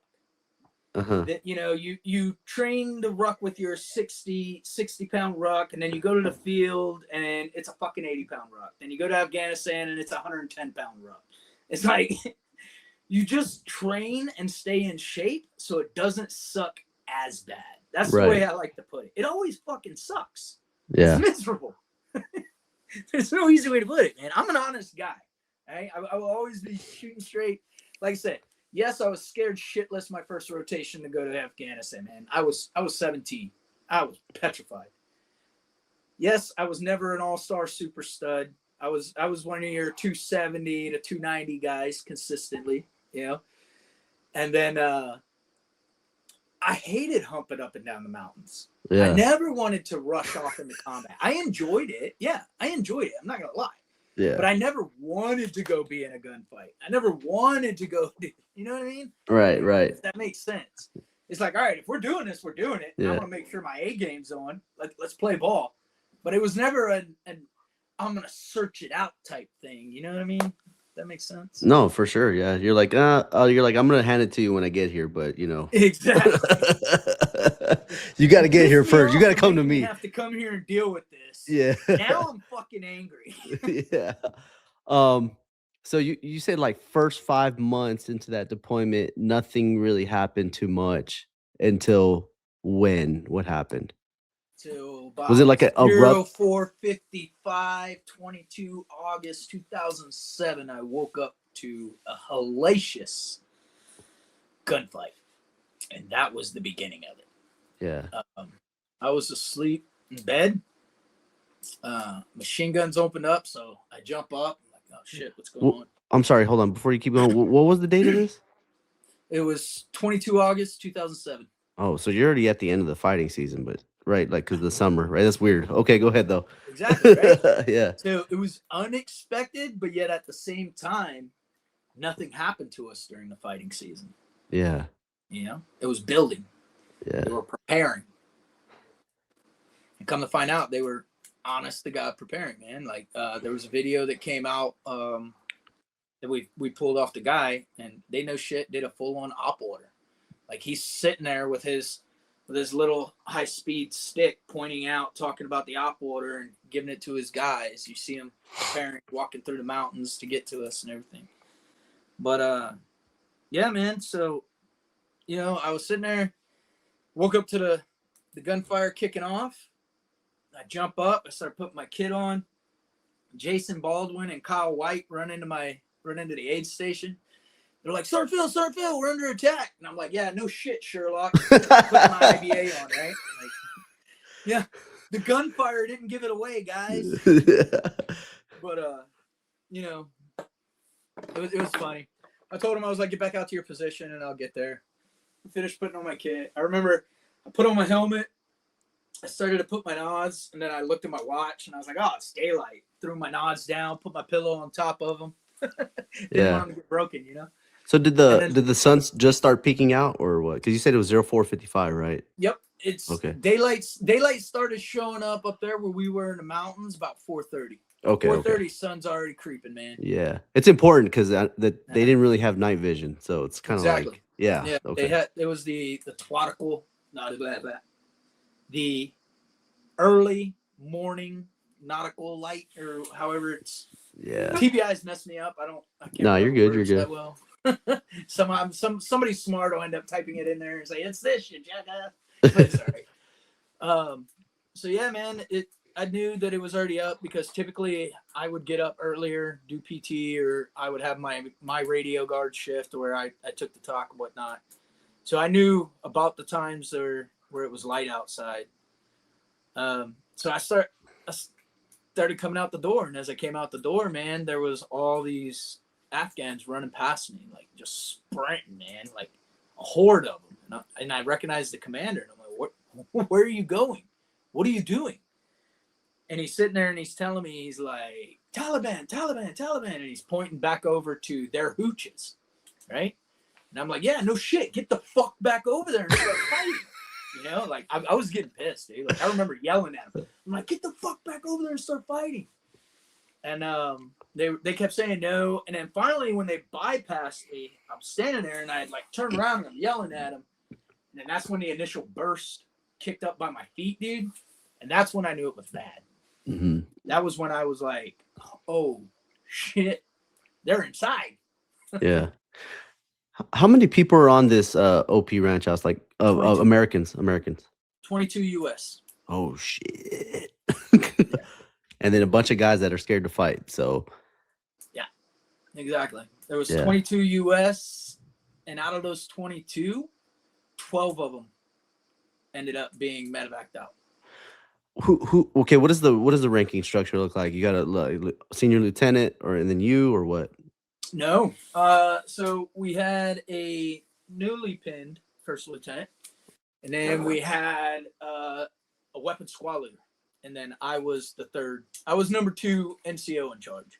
Okay. But there was a weapons squad leader who was overall in charge of ranch house for the enlisted side. Yeah. He was E6. Yeah. Okay. All right. So go ahead. So the dirt kicks up. Like, it kind of like starts slowing down in your head. Like, do you? Yeah, exactly. Yeah. That's you fucking spot on, dude. Yeah. Hey, I've been in a few, not as much as that, but I've been in a few. You've been there a time or two, right? Yeah. So I remember I had my clipboard, I had my mortar ballistic computer in my hand, I had my kit on, right, and I'm standing there yelling at these turds, and then the way I felt like something like hit my leg because I'm in shorts, man. Like I wasn't dressed. I was asleep in bed. I'm in like PT shorts, and so I feel shit kicking up against my leg, and that's when I looked down, and that's when I saw the rounds impacting. You know what I mean? And that's when I just dove like straight up, like yeah, reactions. And I dove off the trail into the mortar pit, and so like all my shit went everywhere. My radio Z'd the fuck out. My mortar ballistic computer Z'd out. Like, I was like, holy shit, I got nothing but my M4 right now. I was like, I am the worst 11 Charlie in the fucking world. Yeah. Not the time for this to go down. But, so as things continue to unfold, like, now it's Jason Baldwin, Kyle White, and me who are right there in the mortar pit, and we start returning fire back towards the ASG where the rounds are coming in from. I yell over to my guy Chavez, who was at post 1 where I showed it previously. He's over here. Right now we're in here getting our gun on. Chavez is over here. So we're probably maybe 15, 20 meters separation, and I yell to him, I'm like, hey, dude, I don't have a radio. I need you to relay all communications. Anything that comes across that net, you need to keep me in the loop. And he was like, yeah, Roger, Sergeant. Time's irrelevant. Like, I don't know how long shit went on and stuff. You just know the sun's coming more. Yeah, exactly. I just know it's getting fucking hotter. It's getting hotter. Yeah. Watching RPGs come in, skip off the bunker, and we would be sitting there, we would shooting, we'd see the RPG coming, and be like, RPG! We'd turn down, and we would look back away from the bunker, because you would see it skip, and it would just go out, and then we'd wait for it to detonate. And then we'd go back in and return fire again. Right? Yeah. And so it was me, Baldwin, and White. Then I told White to get over to the TOC. I wanted him at the TOC to help out Lieutenant Ferrara because he was the RTO. I was like, keep the comms up, get back over there, help them out, and the medic. So sitting in the TOC, we had Begay, Lieutenant Ferrara, Zwick, White moved over there, and then the medic. They're Kentons. All of them were at the TOC, right? Yeah. We were holding the line at the mortar firing pit. Basically, by this point, what we come to find out, I'm going to draw a line, and this line I draw is what Friendly owned, okay? So, everything to the west we owned. We had post 2, we had post 1, we had the mortar pit, and we had a couple people in the TOC, right? Mm-hmm. They had already owned post 3. They had already taken over all the ASG, and we had no comms with post 4. Shit, so, they're right next to the TOC, dude. Exactly. So, Chavez starts telling me, he's like, hey, there's no comms with post 4. Post 3 collapsed down. They broke contact. They consolidated at Post 2, and we have one guy MIA. I was like, what? Yeah, we have one guy MIA. I asked who it was. He told me it was PFC Deloria. I was like, okay, all right, let's see what we can do. And then as the fight continued to go on, radio call came across that Sergeant Gonzalez was fading in and out of consciousness due to his injuries. So I was like, all right.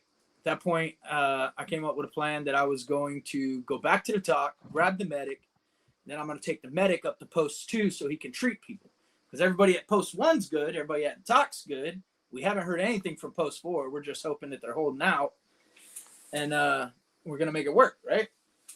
So I go down and get the medic. I brief Lieutenant Ferraro what my plan is. We move back to the mortar firing point. And then the infamous grenade story at that point where I'm like, hey, man, we're going to throw these grenades. Upon the explosion, we're going to haul ass. The grenades are going to be our cover, right? Because we were already within hand grenade range. We're fucking sitting here duking it out with these cats. So we tossed the hand grenades, me and the medic, and before the hand grenade exploded, my dumb ass took off running. So he took off running behind me. Yeah. It was like, fuck it, man. Because I told him, I was like, look, dude, I'm not stopping. I was like, I'm going to go, and I'm going to get straight to Post 2, the living quarters. We'll take a quick breath, and then we're going to push out to Post 2 fighting position. Yeah. He's like, stay on my ass. And he's like, no problem, Sergeant. No problem, Sergeant. So when I took off, he took off. So anyways, the grenades end up blowing, and I see it pop, and I'm like, oh shit. And that's when I realized I was supposed to wait until it popped. I don't know how we didn't take shrapnel from our own damn grenades, but so we make it to Post 2 living quarters, which was this one right here, right? This first box. Yeah. And then the high ground starts right here. And then you got all the buildings where the ASG were. So this is high ground, and then it goes down. And then Post 3 is up here, abandoned, right? So I get up there to that building, Post 2 living quarters, and I think that when I decided I was going to throw those hand grenades and haul ass up the mountain to try to get to Post 2, that everybody and their fucking brother saw me. Because all of a sudden, a barrage of gunfire came down on top of me at Post 2. And I could barely move. I couldn't do shit. It was coming from what felt like every damn direction. Yeah. The guys at Post 2s start yelling to me. They're like, hey, you got guys moving on behind the building that I was lined up on, because I was coming up, engaging down the trailhead. I would run to the other side of the building, and I would engage up the mountain towards Post 3, because I saw dudes over there. So I was engaging up there, going to the other side and engaging. I was trying to make him think that there was more than just me and the medic there, right? Right. And then I took the medic and I told him, I was like, get the fuck inside, lay on your belly, and don't come out until I call you. Because he was the only medic we had. I couldn't take the chance of losing him, was my thought process, right? Yeah. So get in there, lay flat on your fucking belly, and don't come out till I call you. And he was like, yep, got it, Sergeant. So he went in there. I continued to engage a couple more times. And then I was posted up on the right side, and I was engaging, and then all of a sudden, dude, like slow-mo, like straight slow-mo. This rocket's coming right at me. Dude fired an RPG, and I'm sitting there, and I was like, oh, shit. And in my mind, dude, it was like, nah, this is the one. Here's where I bite the dust, right? Yeah. It ended up impacting a big-ass boulder that was behind me. It went, like, right over me, hit the boulder behind me, and it threw me forward. And when I went forward, I hit the ground, face planted out. I don't remember saying anything or doing anything, but according to Durkinitz, when that explosion went off, I yelled some shit like, oh, fuck, or son of a bitch, or something like that, right? And so he came out to check on me. And as soon as he came out, I was already up and I was re-engaging. And I told him, I was like, hey, there's dudes on that left corner on the high ground. Engage. And dude, within half a second, he pops up on that corner, gets ready to engage, and within half a second, he takes a round, hits him in the clavicle, goes in through his lung, comes out his back. So I watched him. I'm sitting there engaging, and I just watch him collapse. And I was like, fuck. So I start talking to him, and I'm like, hey, Doc, get up. I need you to come to me so I can check you out. As I'm still engaging. I'm like, come to me. Come to me. I can't get to you. And then you start trying to do the old tough guy. We're going to motivate each other, and I'm calling him. I'm like, don't be a little bitch. Don't make me fucking leave you here. I can't carry you. And, I'm sitting here like telling him all this shit, but, he's trying to get up. He tries 2 or 3 times, and then he just fucking collapses back. And I watched the blood come out of his mouth, and that's when I was like, fuck, it's bad. So at this point in time, I continue engaging, man. I'm running low on ammo. Post 2's telling me that they're right behind my building, so I'm throwing hand grenades over my building to the backside to try to hit these dudes. Then they start yelling, hey, we need the medic. So I yelled up to Post 2. I was like, medic's hit. He's not coming. Medic's down. And then I told him, I was like, I have to move from this position. I have to get him down so he can get treated. I need covering fire. I started yelling up to him. I was like, I need covering fire. And then my guardian angel, Sean Longevin, he yelled over to me. He was on top of Post 2's bunker. So he was up there, laid out on the bunker top with a couple sandbags that he had set up for his saw, because he was up there rocking his saw.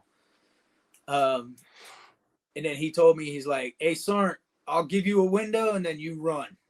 And that's what he told me. And I was like, all right, man. I was like, your call, dude. Whenever you're ready, dude. Yeah. And he came up on a knee and just started waylaying. And brother, I grabbed their Kennets. I grabbed him by the back of his shit and I took off running. Like I drug him. That's all I could do. I couldn't carry him, Yeah. So I drug him and I started hauling ass down the mountainside. And as I was going down, as I started pulling him away from Post 2, man, like I said, I did PT on this base, right? So like I ran the entire fucking compound. I can't call it a compound. I ran the entire OP. I don't know how many fucking times. And I had never seen this beautiful cut ledge of rock going down the mountain. I'd never seen it before, but all of a sudden it was there staring at me. So I only had to move Kyle Durkennett. I only had to move him probably 10 to 12 meters across open ground, dragging him before I went into this nice, beautiful ravine. And then I had cover all the way down to the bottom where I can get back to the mortar pit. So I got him down there and then got one of the other guys treating him so that way I could get back into the fight, continue with the command and control piece. And then it kept going on for a while, man. And then Lieutenant Ferrara had showed up, said that we had aircraft coming on station finally. Hell yeah. A-10s did. The A-10s did 2 gun runs. One north to south through the center of our base and one east to west through the center of our base. And then that's what finally got them to start breaking contact. Yeah. It wasn't for the A-10, dude. I mean, they had already owned probably about 60% of the base. All they had to do was hold ground and wait for us to run out of ammo, to be honest. Right. I mean, like, I had already expended my UBL and whatever Durkennet's had on him while I was up there at that living quarters. I had nothing left. That was why I had to leave. I had no fucking ammo. I had nothing. It was just me and a wounded guy. Yeah. I was like, I'm fucking black on ammo, dude. What am I going to do right now? Right. Yeah. Right. What, so like immediately, so you said everybody broke contact. This was a 1-day event? Yes. Okay. So did you see the sun start setting? You're like, holy shit, or like, because when that dump happens, like it's like it's a shitty feeling when that dump happens, Oh, absolutely. Absolutely. And when that dump happened, it was, I want to say it was probably about 4 or 5 in the afternoon. Finally, started coming down, and that was when Lieutenant Ferrara had come to me too, and he's like, "Hey, man," because QRF had showed up. They evac the 12 wounded. They got everybody out. We got another platoon in that was here to assist and helping us out now. So second platoon's here to support. And then we started getting information that the dudes who attacked us, some of them are being held up down at the school, right? That they're down at the school in town in Uranus.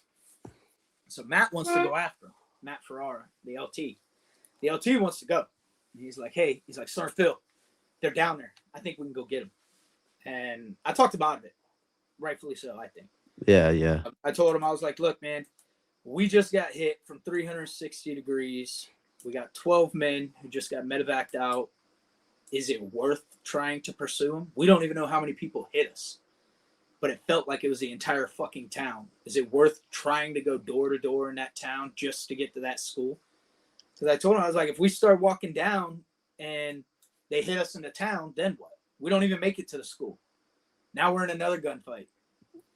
So I told him, I was like, we let today boil over. Tomorrow we use the QRF. We set in overwatch positions and we send them down to check it out. I was like, we set the conditions instead of rushing into it. Yeah, that's good. And he ended up agreeing with me, so we ended up not going down there.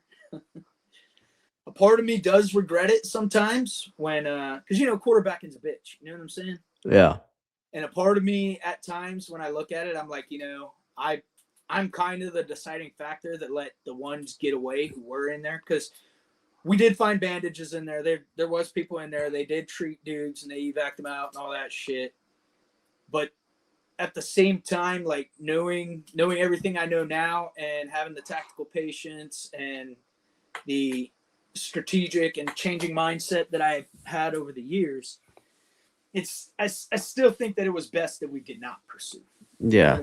Because it was providing unnecessary conditions for us to lose. Yeah. But I mean, you're right about the tactical patience and everything, because you're not in the right mindset during that time either. It's personal. revenge. Yeah, it's personal, but you also don't want to, like hindsight 2020. You don't want to get yourself caught up in a situation where you're paying for it for the rest of your life. It's kind of you just survived a massive ordeal and you're about to put yourself into another one, right, hours apart. Yeah. It just, for me, it wasn't, the bang for the buck wasn't there. Right. The dude, one of the bodies that was recovered was Hazrat Omar, who was like the big commander. He was like this big HVT and shit. He was the one who led the attack. And I told him, I was like, dude, we got their boss. I was like, we got their commander. I was like, we hit an HVT, sir. I was like, there's no reason to pursue him. Let them lick their wounds. Yeah. I ended up losing Matt on the 9th of November on an ambush when his platoon got hit. Yeah. He was a good friend of mine too, man. We really hit it off. Like, we bonded a lot over that time at Ranch House. It was always me and him. He was teaching me about stocks, and he was giving me his he was doing the officer thing, stories and all that shit, Yeah. He was a great dude. Yeah. Fucking sucks. But. So you said this was man, I can't remember. So this was August, and then are you guys like on a 15-month deployment, or what are y'all doing? 12? Yeah. No, we came in on a 15-month deployment. Oh, damn. After you haven't taken R&R or anything yet, right? No, I ended up taking R&R in January. Yeah. Dude, the way the Army comes up with stuff is retarded. But yeah. So what was it like after the Ranch House? Like, you guys, is it still like immense gunfighting, or is it kind of just like kind of slow, or what happened? So after Ranch House, there was, other than being out in the Korengal, like nobody really, Korengal, Chowkay, I lie. It was a pretty hot year in 07, 08, right? Yeah. Like, it was insane. It was insane. But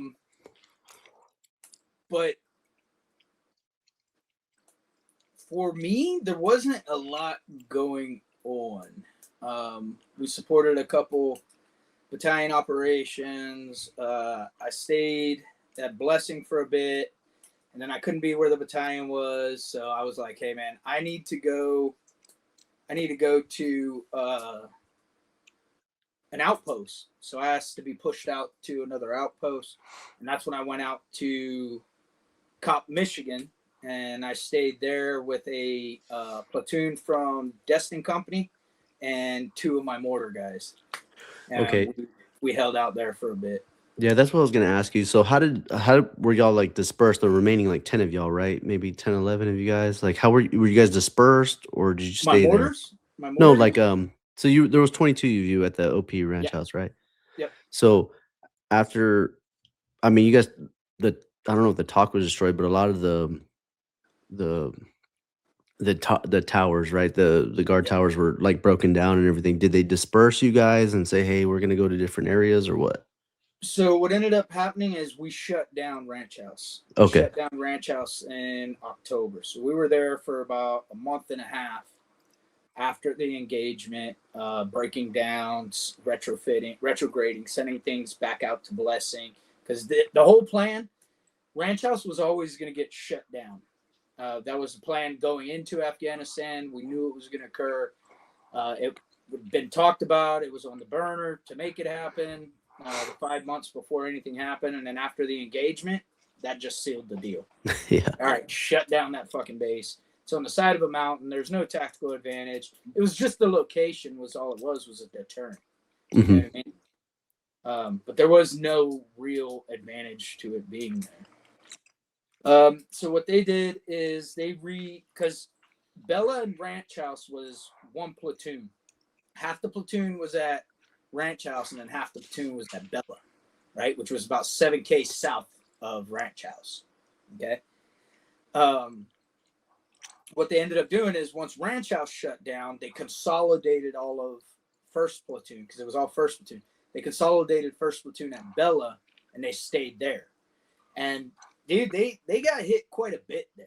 But Yeah. they had already had a mortar team that was sent out to Bella because I was at Ranch House. We had a mortar section that remained at Blessing, and then the battalion mortars had sent an element out to Bella to support them. So I didn't push out to Bella until the night of the ambush. It was the first time I had ever pushed out to Bella. Oh, okay. To support those guys, the guys Matt and those guys who got KIA. Yeah. But there was contact still remains sporadic at Bella. It was because I think it was for them. It was an IO campaign. You know what I'm saying? Like, oh, we hit the Americans, we hit them hard, and then they shut down the base. Yeah, it was propaganda. Exactly. So now they're thinking, oh, if we hit them again over here at this Bella outpost, they're going to shut it down too, right? So there was a time period, man, throughout the winter, even though like what we were just talking about, fighting season ends in August, September. Throughout the entire winter, those guys got hit at least 3 or 4 times a week. Just heavy gunfire coming from the mountainside, raining down. And then January 26, 2008, their platoon sergeant and an element was going up to check out a position, and he got shot by the fucking ASG. So there was a, what's the word I'm looking for here? Like he was working with the Taliban. Yep. Damn. Yeah. What do we call it? A green on blue or blue green on green? Blue, yeah. Yeah. I don't remember, man. But like a piece of shit. Yeah. Yeah, dude. So he ended up killing Kaler, and that was a big hit, man. He was well respected throughout the community as far as the 173rd. He had been there for a long time. It is shitty. Yeah. So morale kind of took a bit of a low dip for a while. Mm-hmm.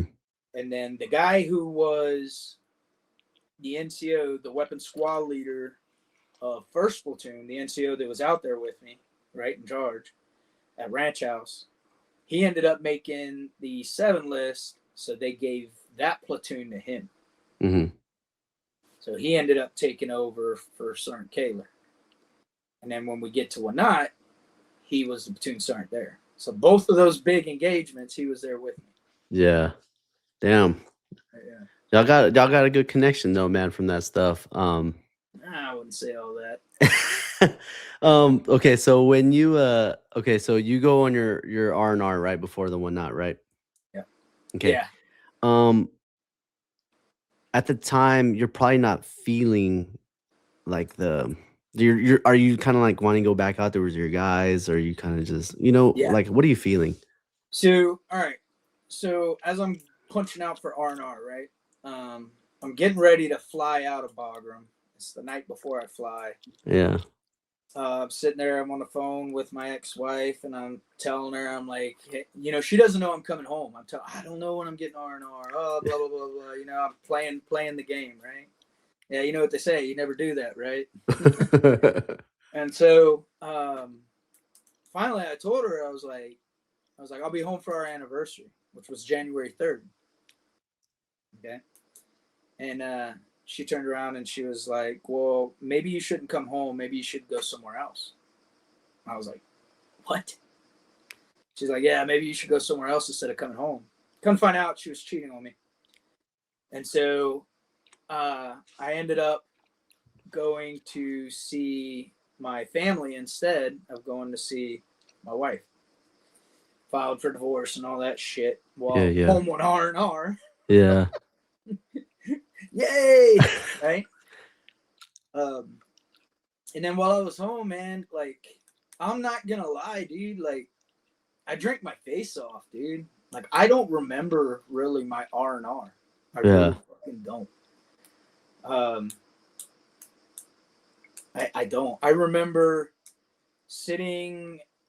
I remember one night sitting at a bonfire with my uncle, my aunt, and them asking, "Well, what's it like?" And me piss ass drunk, and I told them what happened at Ranch House. And then they were just like speechless. They were just Yeah. like, "What the fuck is going on?"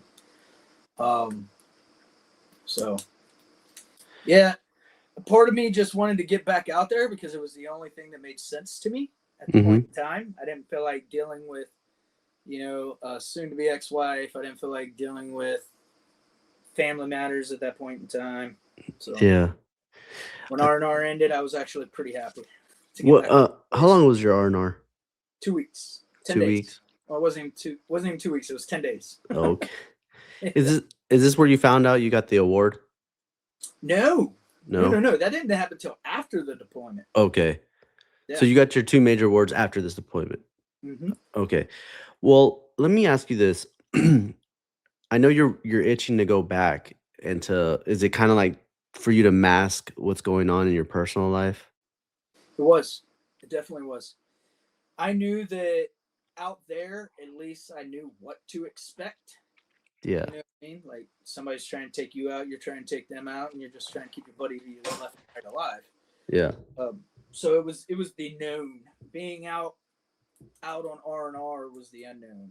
Like, okay, cool. Now I've heard all the horror stories about divorces. Now what is she gonna try to take from me? What's gonna happen now? Like, Right. what I mean? Like, it was like I just didn't want to deal with any of that shit. Yeah.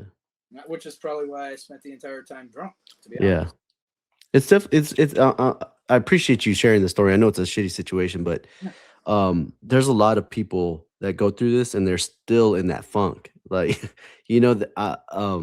it continues to be a factor in their mind. Like they always bring it up. They always like dwell on it. And I'm like, at some point it's gonna go away, but it's just at what cost? Is it gonna be continuous drinking or pills, or I mean, you might take your own life. It's Yeah, a man. tough situation, man, and that's why a lot of people are like, I'd rather just be putting my life on the line. Yeah, definitely. Uh, yeah. Yeah. So okay, so you were in the States, came back to Italy to go back to redeploy. Oh, Um, I went. So I flew from Afghanistan to Florida, and then Florida back to Afghanistan. oh, okay, so you didn't have to do the Yeah. Italy thing, and okay. No. Um, when you get back to Afghanistan, was this like the end of January? Yeah, the end of January. Yeah. What is when you see your guys again, like are they gonna organize a new platoon, or are they kind of like, hey, we're piecing together, or what are they doing? So what they did is all the new guys that showed up, they sent them all to first platoon. Okay. So first platoon was plus back up. Uh-huh. Yeah, we just continued because it was winter, so there wasn't a whole hell of a lot going on. Just presence patrols from time to time, getting the vehicles out, so forth. We did a couple small operations, Mm-hmm. battalion operations, nothing crazy. Not like Rock Avalanche was or anything like that. Yeah, man, it was It slowed fairly down. quiet. Yeah, exactly. It Yeah. was fairly quiet. The only place that really still had shit going on was Chowkay and Korngal. So third platoon was still getting their gun on all the time, and battle company was. Yeah. But other than that, like around the AO, it was kind of quiet for a while. Did you want to go out over there? To where Chowkay was? And Yeah, all or those Korengal, yeah. Dude, no interest in it. Yeah. Yeah. Were you kind of over the fighting or no? Like, did you have combat fatigue, as they call it? I mean, it goes back to like what I was trying to explain earlier, right? Like I'm the type guy to where I don't seek it. I enjoy it. Okay, like I fucking love it, man. It's part of my soul. Okay, I do. I love leading men. I love getting in a gunfight. I love the smell, the taste. There's just something about it. Right? The feeling. Right. But at the same time, I don't wish for it. You know what I mean? That's a good way to put it. Yeah. So it was never like, oh, there's a mission going on and I wasn't invited, so I now have to try to get on it. Like I wasn't that guy. Okay.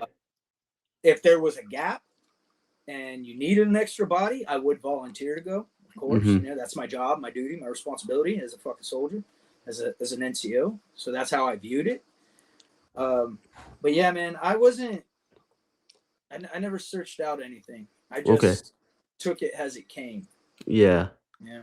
When do you guys find out you're going to so your whatnot? Like what's going on? Yeah. So they had kept Wanat had been talked about for the entire fucking year. Okay. We were gonna build a base in Wanat. After Ranch House was shut down, Wanat was supposed to be the next location that got stood up. That's where we were supposed to go. Didn't happen. Goes on. Then, you know, July rolls around. We're punching out in August. And lo and behold, they're like, hey, Wanat's happening. It's being built. Yeah. It's like, why? Why are we doing this at the end of a fucking rotation? Yeah. You know? So as that was happening, I wasn't supposed to go. I was not on the docket to go to Wanat. I was going to remain out at Cop, Michigan with the Destin element, me and one of my guys, Gilmore, Jared Gilmore was going to remain there. And then the night before, I get the phone call, and it was Chosen 6, and he said, I want you in Wanat. You're going to Wanat. I tried to convince him otherwise, and it wasn't nothing of, how would I put it? It wasn't nothing of fear trying to back out of it. It was more like, hey, man, these guys are leaving fucking tomorrow, and you're telling me right now to pack my fucking bags and get on a convoy and show up over there. You know what I mean? Mm-hmm. It was kind of like, yo, dude. Give me 48 hours, dude. Something. Yeah, exactly. It was like, what the fuck? Give me some time. Yeah. And don't get me wrong, I love the commander. Cap Myers, fucking love him. We still talk from time to time. Great dude. He did what he did because he was the commander and he knew what the fuck he was doing, obviously, because obviously I belong there. So I get the call and it was like, all right, so put together a convoy and let's drive me all the way back to Camp Blessing. So we had to do that. And I was upset about that too, man, because it was like, dude, now we're putting other people at risk because we did have IED threats and shit like that. Like, we're putting other people at risk to make a last minute shift that wasn't even a part of the fucking plan in the first place. Yeah. You know? But he wanted me there, so I went. Yeah, so that's how Wanat unfolded, dude. Is the Colonel Pressler was like, hey, man, we're building it. It's being stood up. I want the next unit to come in to occupy it, which was Big Red 1. I want Big Red 1, 1st Infantry, to come in, and they'll occupy it as soon as you guys go, and that'll be that. Yeah. Build as much as you can, as fast as you can. It's like, all right. So under the cover of darkness, I want to say we went out maybe around the 9th. I think it was like July 9th that we pushed out that night into the morning of the 10th. Somewhere around there, if I'm not mistaken. Yeah. And then I remember, because I hadn't been to Wanat previously. 2nd Platoon had, but I had not been out there. So they had been telling me, like, okay, well, this is what it looks like. And they had some photos, and I checked out photos and stuff like that. And I was like, why are we doing this again? Why? Yeah. Why are we doing this again? We're putting a base in the middle of a fucking fishbowl. So, anyways, that was the only location that they could put it. The other one was actually a worse spot, so I'm glad they didn't settle in on that one. So we ended up standing up and building the base. First thing we did is we ran the concertina wire. Then we started getting up Heskos for the mortar firing point, filling sandbags, digging fighting positions. Like, we went to town, man. Yeah. We fucking went at it, because right away, as soon as it all happened, like, the reports already started. Oh, they're coming for you. They're coming for you. They're gonna hit it with 300 guys. They're gonna do this. They're gonna do that. And we got all those same reports up at Ranch House for the whole 5 months before the attack ever happened, you know. And so we had kind of been like, it's gonna come. But with this one, I was like, no, this shit's coming, dude. Yeah. Like, I was telling the guys, I was like, experience. This is fucking coming. We're gonna work our fucking asses off, and we're gonna get ready. So, you know, we did what we could. We got the mortar pits set up, and we got everything going, and then came 13 July, the morning that Abad was supposed to fly home. I was standing there. He was prepping his gear. We were sitting there bullshitting. I was busting his chops. Oh, you little fucker, you're going home. We'll still be sitting here while you're drinking margaritas, you turd. You know, like, he's fucking with him.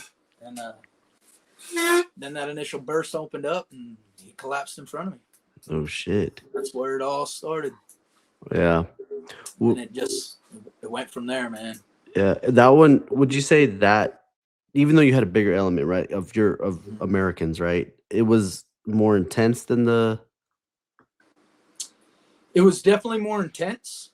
So people ask me all the time, like, comparing the two, you know. Like, what was what, dude? You know? And all honesty, man, I think Ranch House, it was worse for me. Mm-hmm. Like, I thought I was gonna fucking die there. You know what I'm saying? Like, yeah. I legitimately came to the terms that I wasn't going fucking home. Yeah. Like, and after Ranch House had happened, like, I had dreamed it a couple times that I had fucking died at Ranch House. Like, it was like, what the fuck? It was trippy as shit. You know what I mean? Like, I had dreamed that I died there. Like, and in my own dream, I'm walking up, and they're at the mortar pit, and everybody's gathered around, and I'm like walking up, and I'm pushing people aside. I'm like, hey, what are y'all doing? Who are you looking at? You know, and then as I get to the front, it's me down there on the ground, dead. Right. I'm looking at the ground, I'm looking at myself, and I'm like, what the fuck? You know? Like, I had all these horrible nightmares about it for the longest time. But yeah, they were two different animals. Yeah. Wanat was more intense. It was heavier. I don't think it was longer, but it was heavier. Like, the amount of contact was a lot fucking heavier. Okay. It seemed like it came in from a lot more directions, and it was because they had better terrain on us versus Ranch House. You know, Ranch House, we were on basically same terrain. They had some of the high ground, but they couldn't go down past the high ground because we owned it. Yeah. So how long was the battle of that one? I wish I could recall, man. Was it like one day? It was one day. Okay. Both of them were one day. It was like 6 hours, 6 to 8 hours, something like that. Yeah. Would you say that the whatnot happened like harder, faster, like instantly, and then the OP Ranch House was like more of a consistent thing over time until the A10 showed up? Yes. So that's actually a really good framing, dude. Like Ranch House opened heavy and then just remained sustained. Right. And it was just sustained until the A10s came. It was just constant, going. In Wanat, there was phases. Like it opened heavy, it stayed heavy. Then once the initial vehicle QRF came in, it just died. It went quiet. Like it was like, oh shit, it's over. Like it was like, oh fuck, it's over. You know what I mean? And then all of a sudden, it got just as heavy as when it first fucking started. Yeah. Like it was like it never let up. Yeah. And it was coming from every direction, man. Holy shit! Like I found some of the Apache footage, medevac footage. I've dug that shit off of YouTube and stuff. Uh-huh. And seeing it, you hear them talking about it as they're coming in, and he's like, "Yeah, man, it looks like a fucking football stadium with all these muzzle flashes." Like, and then I sit there and as I'm watching that, I'm picturing it, and I'm like, "Dude, yeah, like it was intense, like nonstop intense." And then every time you turned around, it was like somebody's hit, another dude's hit, somebody's down, another dude's down, you know. And it was like, fuck, it just wouldn't stop. What? So okay, so how long are you on the deployment already at this point? 14 months. 14 months. Okay, and your last month is gonna be August something, right? Okay. So I want to get into this. When that battle finally happens, it's over. Yeah. We talk about the dumping, right? We talk about the dump. Like you guys I guess you guys go back to Bagram maybe, or do you guys leave out of that area? We stayed there and shut down Wanat. Mm-hmm. We shut it back down, and then we pushed a blessing. How did you the junior soldiers, man? You've already been through 2 huge gunfights. Probably some of the biggest ones. How do you communicate with these guys?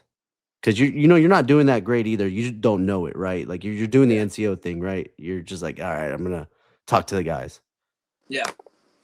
So I'm gonna show you a picture actually I got sitting right here that is taken right after the gunfight when everything is done, and you can kind of see it on everybody's face, kind of like how everybody's doing, right? Let's see if we can put that up here. Yeah. That's me right there. Right. But you can just see like defeat. Right. Like everybody. That's right here on my shelf. Everybody was just, man, talking to those kids and then hearing the different at the different locations what was happening. You know what I mean? Then you start hearing all the stories of how the OP first got hit, how Ryan got stuck, how everybody was dropping. Then I found out, I didn't even know that there was 2 other QRFs that pushed up there before I ever even went up there to get Ryan. So hearing all the stories, and I didn't smoke, but fuck, man, I smoked a pack of cigarettes that night. Yeah. I didn't even smoke. But just having everybody sit around and talk, and the realization of how heavy it was didn't come until we did our final salutes, Yeah. When it's we were terrible. blessing and we did our final salute, and there's fucking it's like 8, 9 fucking bodies laid up there. Not bodies, but photos up there. And it's was anybody? I 100% in Ranch House will not. I attribute all of our survival, everybody who did go, to those men, to the men who were there. It goes back to what we were talking about the 173rd, dude. Like, I feel that if I would have been like with my 82nd platoon that I first went to deployments with and shit like that, like I don't think the outcome would have been the same. Yeah. You know what I mean? Like, it's just, yeah. So, did you have anybody besides that platoon sergeant that was with you at Ranch House too? Mm-hmm. So, like, a lot of the soldiers, that was their most intense moment at Whatnot. Yeah. Yeah. Yeah. And The ones that was harder for were the dudes who were like out on R&R or already departing at that time. yeah. You know what I mean? Like those guys had all the survivor guilt that they were dealing with. Yeah. That's a So tough those one. those were the guys that I truly tried to bring under my wing and let them know, like, hey man, if you weren't there, it's because you weren't meant to be there. Yeah. Like, who knows? It might have been your name that we were saluting and saying farewell to. Yeah. Like I would remind them of stuff like that, and I would tell them, like, hey, man, all you can do now is live your best life for the ones who can't. Yeah. That's true. It's good. That's good that you said that though, man. Because like a lot of people will get into like the hardened phase, right? Like, oh, we got to stay hard. We got to stay hard. But the grieving process, and it's tough, man, because you got to have a grieving process at some point. Because if not, you just keep bottling it up, and it's a box. It's just gonna bust open at some point. Oh, absolutely, man. And that survivor's guilt is very, very tough too, man. Like I know I deal with it to this day, and it's not every day, but there's still times where I'm just like, damn, man, like why not me? Or who, everybody goes through it. Yeah, absolutely, dude. Um Fucking losing. how okay, so after this intense deployment, right? You got serious combat under your belt. Serious, okay? You're still how much longer in Italy do you have? So I had actually re-enlisted to stay in Italy. Or no, I re-enlisted to go to RTV. I was gonna go be an RI. Oh, okay, cool. That's right. I remember. So I re-enlisted to go to 6th RTV. I was gonna go be an RI. So I was supposed to be clearing. I made the 7 list that January. So January 08, I made the 7 list. And then when at my award ceremony, when I got the Distinguished Service Cross, Sergeant Major Rice, who was the CTAF Sergeant Major at the time, he had asked me, he's like, well, what are your plans now? What are you going to do? And I told him, I was like, I'm going to go to selection. Like, I'm going to go to selection and I'm going to go be an RI. And he's like, there's nothing we can do to keep you here. And I told him, I was like, well, Sergeant Major, I'm going to go to selection. I was like, but for me to stay here in the 173rd, I was like, the only way it would work is if I became an 11 Bravo and I could stay in Chosen Company. And he's like, okay. About 3 days later, I'm sitting in the office. I get a phone call, and it's Sergeant Major Rice. And he's telling me, he's like, hey, have you checked your ERB today? No. Who checks their ERB every day? Yeah. No, I didn't check it. Yeah. He's like, log in and check your ERB. And I checked my ERB, dude, and sure shit, I was an 11 Bravo overnight. Shit. Yeah. Sergeant Major had that pull, and he made it fucking happen. And, Yeah. I was 11 Bravo overnight, and so I told him, I was like, all right. I was like, a deal's a deal. You let me stay in Chosen Company, and I'll defer my orders. And he's like, you don't have to defer them. We'll have them removed. And so he took care of it, man, and I stayed in Italy. Took a platoon. I took 3rd Platoon, Chosen Company. I did go to selection still. I went to selection in 08. I went December 08. I went to selection. And then I just told him I put off the Q course. I was like, well, after my platoon sergeant time, I'll come back and I'll do the Q course. And then we punched out to Afghanistan again. And in the middle of that rotation was when I ended up having to leave for better reasons. Yeah. Stuck around. What made you want to do that transition?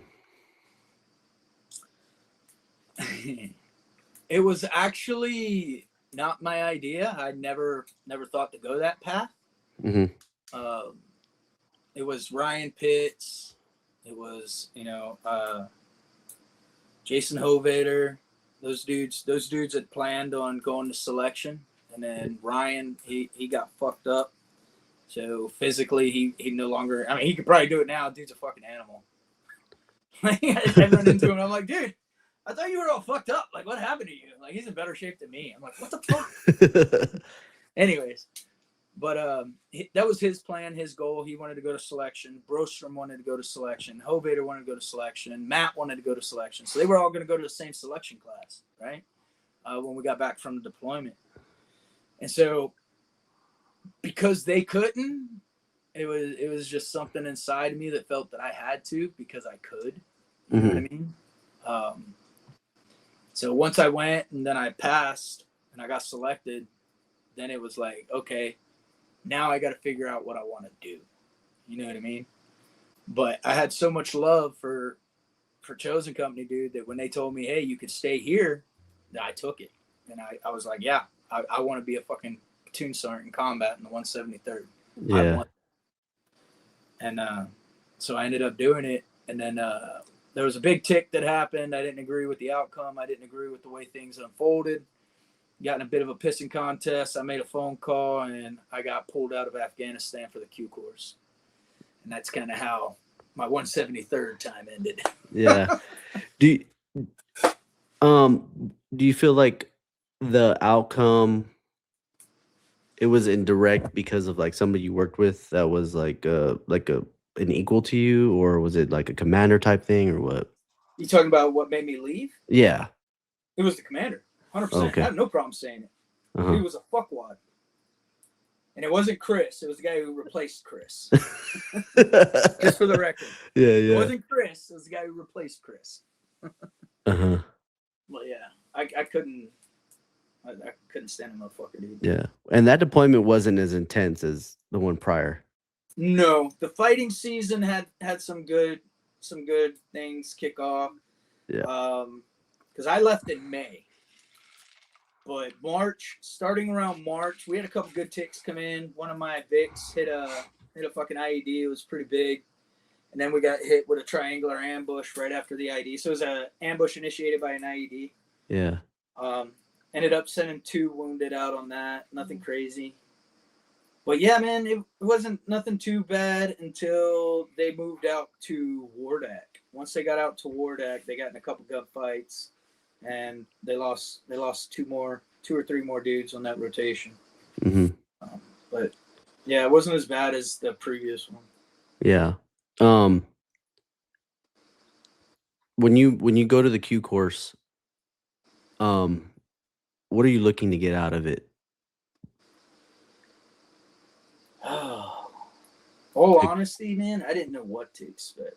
Yeah. You know what I'm saying? I hit you with a good question right there, huh? You did. Honesty, I didn't know what to expect.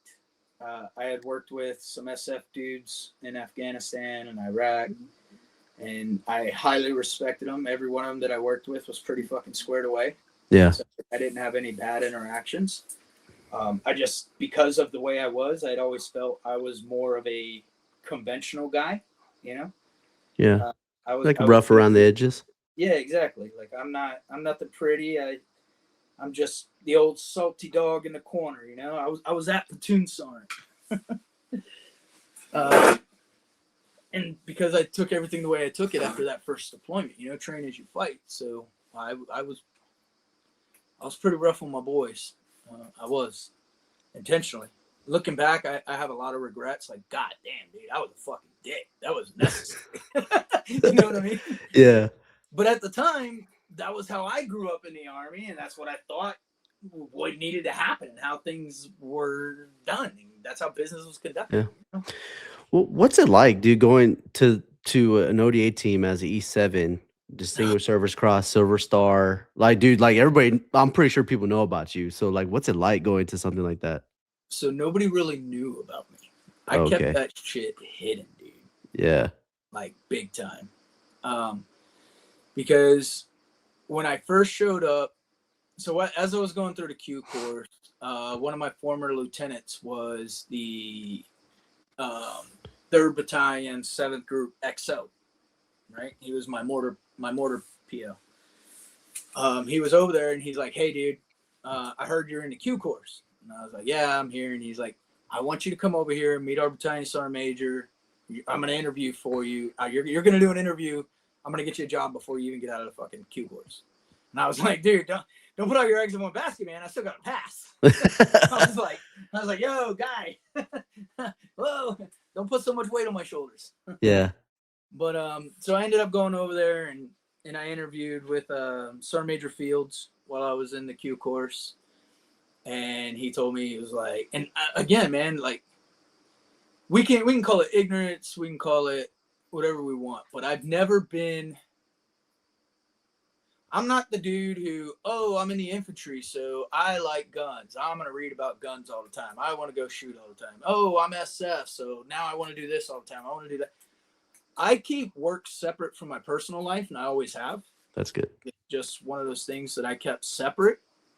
So when he started in the interview and he starts asking me, like, what do you know about SF? And, how well do you shoot a pistol and all this other shit? Like, I'm being honest with him, man. I'm like, I don't really know anything about it. This is all new to me. It's just another chapter. I'm trying to figure it out. I'm going to see what it's about. You know what I mean? Yeah. If I don't like it, because I found out if I didn't like it, I could always just request to leave and go back to the conventional military. You know what I mean? So I had looked into that. I was like, okay, cool. If it turns out I don't like it, I do the 3 years so I can keep my tab, and then I fucking leave. But so I ended up in what they call it's a specialized company. It's the CRIF, the SIF, whatever it is these days. I don't know what they're calling it. This is where the old terminology is back when I was in. It's a specialized company that does a lot of direct action, shitload of training, and you do a lot of training, right? You train all the damn time waiting for a phone call to go and do your job. Mm-hmm. So showing up there, man, like dudes were animals. Like I knew rather quickly that I was on the bottom of the fucking totem pole. Dudes were pissed off that I came there straight out the Q course. They didn't have a problem letting me know that they were pissed off. They always asked me, what the fuck's so special about you? Like, so I got a lot of shit for a while, dude. Like I did, man. But I always performed. I kept my mouth shut, did my job. I just always, that was when I started doing reading and the TMs and shit like that was when I went SF, because I was a fucking commo dude. I wasn't a Bravo. I was no longer an infantry guy. I was like, holy shit, I got to learn communications. So I learned what I learned in the Q course. And then when I showed up at the unit, then we had completely different fucking radios. They weren't even what I was taught in the Q course. So now I had to learn all these radios and figure out what the fuck was going on. Yeah. Right? So there was a lot of late nights and stuff like that. But my senior was phenomenal, dude. Bob Westman really squared me the fuck away.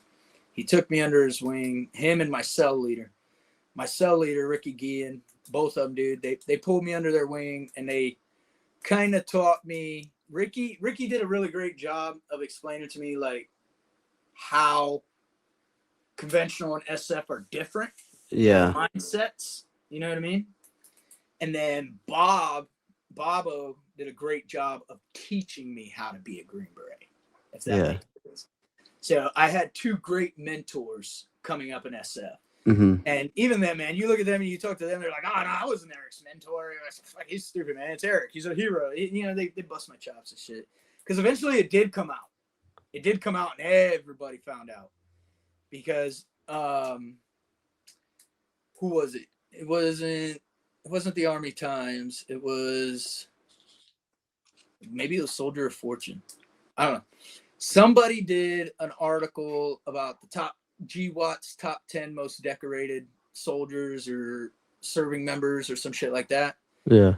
And it was on the cover. And sure shit, there's my fucking face on the cover of the PX. Yeah. Right? So, lo and behold, for about 2 weeks, dude, I found copies of newspaper clippings and fucking magazine cutouts all in my kit, all over my team room, in every office that I walked into. So it was met with good taste. You know what I mean? Because by that point, by the time that shit came out, people already knew who I was. Right. It didn't matter about that shit. And they were like, dude, how come you never talked about it? Like, I didn't fucking, and I'm like, yeah, well, that was then, this is now. You know? Yeah. I didn't want that shit to be, I didn't want to be judged. I don't know how to put it? Like,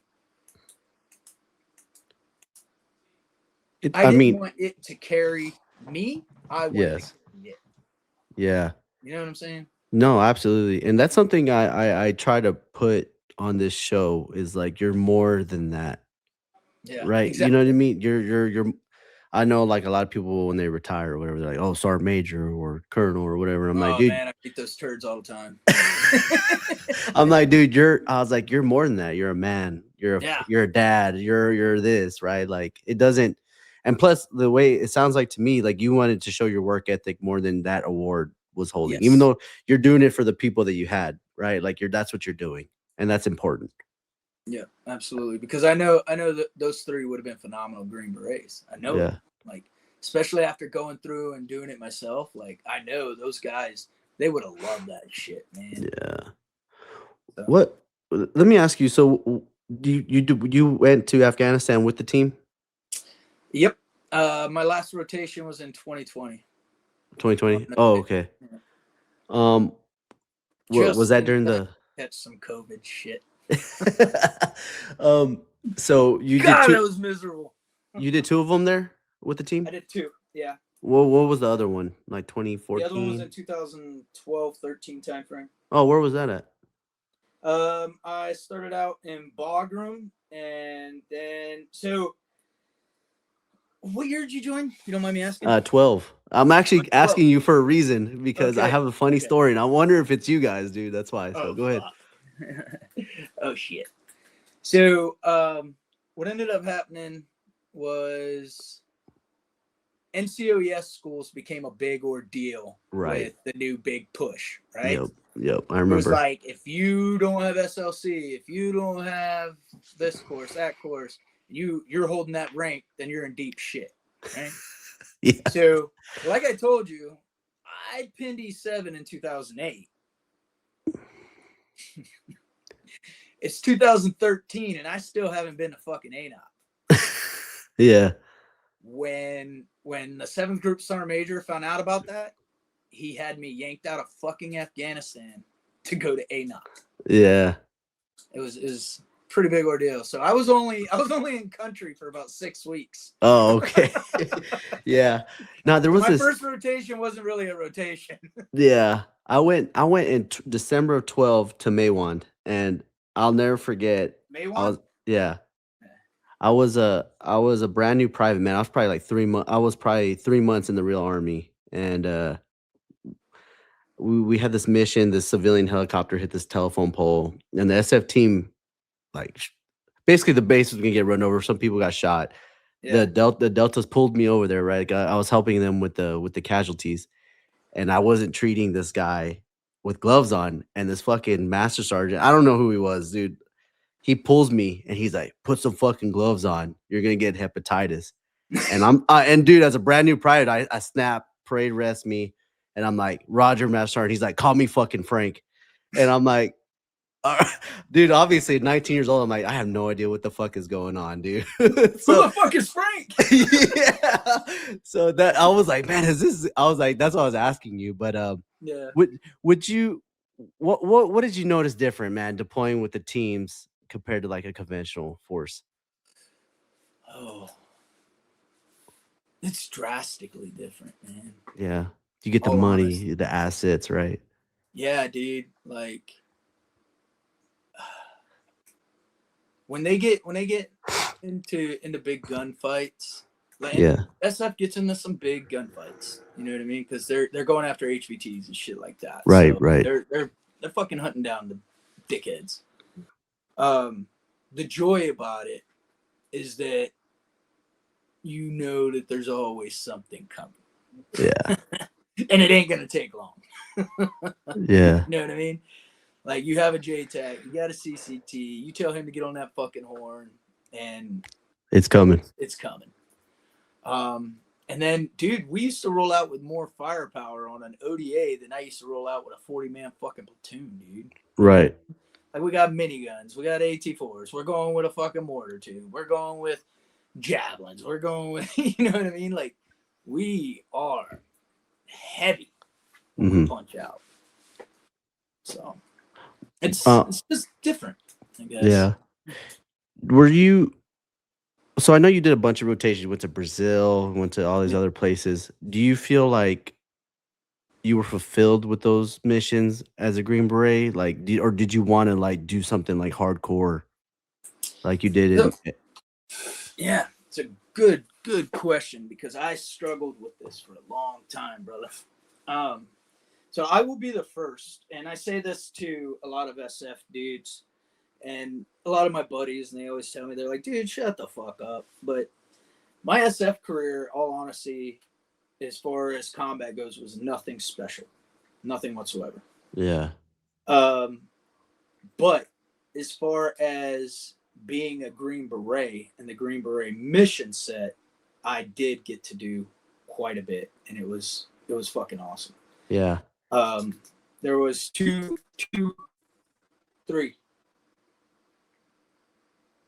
separate occasions to where relations had been screwed up on a political manner or some other thing that was going on, and I got to be a part of the first U.S. Green Beret presence to go back into a country. You know what I'm saying? Yeah. And things like that was phenomenal because I would go into, say, said country. I started working with their mill. I started rebuilding those relationships. I'm getting tied in with people. Mm-hmm. And then next thing you know is 6 months later, you hear about rotations. There's a consistent rotation going on. And knowing that you went in there and you fixed that relationship and you brought forth the things that was needed to show that, hey, America has the better partner of choice. You know what I Right. mean? And it was really cool to go in. I hate politics. I hate being diplomatic. Yeah. I'm fairly decent at it though when I need to be. But the challenge, the mental challenge of trying to win people over who don't want you there was always, it always kept me on my toes. Yeah. You know what I mean? Because not only is it the fact that I was sitting there trying to work this relationship and become friends, but I'm doing it in another fucking language. Right. Right. You know what I mean? It's rewarding. Yeah. Yeah. It's a different type of reward. Yeah, man. So like, as far as being a Green Beret, I loved it. I absolutely did. I did a lot of phenomenal training. I got to meet a lot of great fucking dudes. Like, and for the longest time, man, because I was supposed to go to 4th Battalion when I graduated a Q course. All the guys I graduated a Q course with went to 4th Battalion, deployed to Afghanistan. So they were there at the same time that you were talking about. So it was very good possibility that it was a 7th group team that you had dealt with. So I was supposed to go on that rotation, and then I ended up going last minute. That sergeant major that I was talking about was like, nope, he's coming to 3rd Battalion. He's not going over there. So I ended up in this specialized company, right? Which was awesome. Like, I was like, oh, this is fucking great. I'm going to do all kinds of badass shit. Yeah, it's great until the phone never rings. You know what I mean? Yeah. Yeah, he spent 6-7 years in a place waiting for a fucking phone to ring. And it doesn't fucking ring. It kind of fucking sucks. Yeah. Okay. But I did get to do a lot of cool shit with them too. Just I never fired my gun out of anger. Yeah. What year did you retire? 2023. All right. I have a deep question right here. So, Hit me. do you feel fulfilled with your time during I do that now. stuff? I do now. I didn't back then, but I do now. Like, when I retired, I wasn't ready to retire. I didn't want to retire. I was going to push out to 25. I had a whole plan, and again, leadership made some fucking decisions that I didn't fucking agree with. So my reply was, fuck you, I'm retiring. So I got out. Here's another deep question. So since I would kind of say from what you just told me that it seemed like you got out on a rough patch. All right. How did you deal with that? My wife is my saving grace. Yeah. Yeah, man. She has been with me. So I met her right after that 08 deployment. I got home August 2nd of 2008. I met her August 10th of 2008. So she has seen the absolute lows of me, Mm-hmm. and she sees where I'm at now. Yeah. So when I was going through what I went through, and I decided that, hey, that's it, fuck it, I'm retiring. She was the one who set me down. She's like, hey, look, I know there's a lot more you want to do. I know this was not your plan. Is this really what you want to do? Are you going to regret this in 2-3 years, Eric? Like, you need to. She was my sounding board. You know what I mean? Mm-hmm. And so she got me to seriously put some thought into it to figure out if I was honestly happy and content with everything that I had done. But yeah, it was her.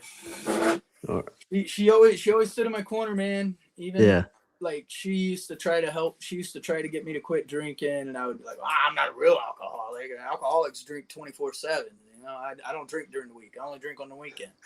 Like, you know, Yeah. she had always tried to help me, and I just didn't listen, man. Right. But once I retired and I was able to look back and start reflecting on things, and I continued the mental health aspect and getting to re-know myself. Mm-hmm. You know, like I used to say, trying to figure out who I am. And a really good buddy of mine told me, he's like, you know, you're never trying to figure out who you are. You know who you are. You're just trying to find yourself again. You're just trying to shed off all that trauma and experience that you've taken on and get back to that individual that was there before it all started. Right. Yeah. No, man, that's good. Uh, especially during that time, right? I was kind of chuckling when you said, "Yeah, I know I'm fucking good. I know this, right?" And I'm like, "Yeah, that's always that hard headed stage we all go through, right?" And Yeah. um, so we're coming up on the end of this, but I have a few more questions, man, and there's some deep ones in here. Yeah, man. What would you tell people that are still dealing with that mental health process, man? What would you tell them to do? One piece of advice. One piece of advice: Yeah. talk to somebody. That literally any fucking body, because that was the one thing that started my healing process. Was when I was finally able to sit down and be like, I have a problem. I need help. Yeah. You know, talk to somebody. There's always somebody. You don't even realize it, but if you serve, there's somebody out there who is thinking about you, who's worried about you, who cares about you, still fucking loves you. Yeah. And like, I love my brothers. I got probably about 15, 20 dudes that if my phone rang, I'd walk out of this fucking meeting right now. You know what I'm saying? Like, Yeah. I would do anything for them. Mm-hmm. And it took me, let's see, everything, all my really bad shit. 2007, 2008 was a horrible time for me, as we already know. You know, like, my sister got stabbed in that drug deal gone wrong. I was going through a fucking divorce. So the two major gunfights that happened, fucking almost losing your life repeatedly. Like, 2007 to 2008 was fucking absolutely horrible for me. Yeah. And I didn't deal with any of that until 2022.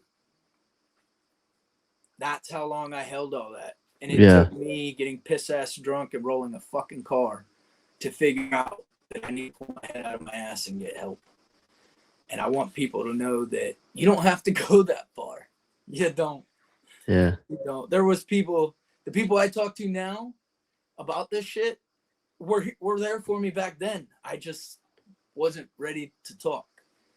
And it takes a lot to be able to do it. And it's hard. It's a fucking process that never ends, man. Like, I change meds probably once every 6 months. I have 2 different pills I take depending upon if I'm flying off the handle at what. You know, I have my fucking CBD pens I use. Like, I try everything, man. I've done the ketamine treatment, paid for it out of pocket.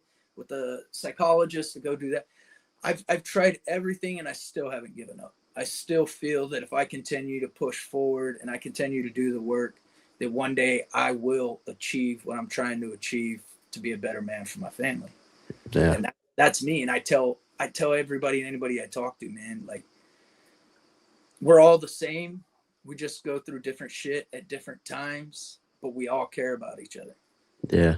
We are a community-based species. Like, Yeah. that's how we operate. Yep. So people who recluse and pull themselves back when we're going through our hard times and stuff like that, we're not doing ourselves any favor. Yeah. We're really not. One of the best things I ever did, to be honest, too, is to quit fucking drinking. Like, it changed my life. Yeah. For the better, of course. Yeah. But most definitely. You said something there, and I say it a lot, but I think it comes better from you, is like the community species. I always tell people, like, they get out, they're like, I don't want to be around fucking people. I'm like, you just want to be around your people. And Yes. and I mean, look at us, dude. I don't even know you except from I know, whatever. and I feel close to shit to you, dude. Like, no bullshit. Yeah.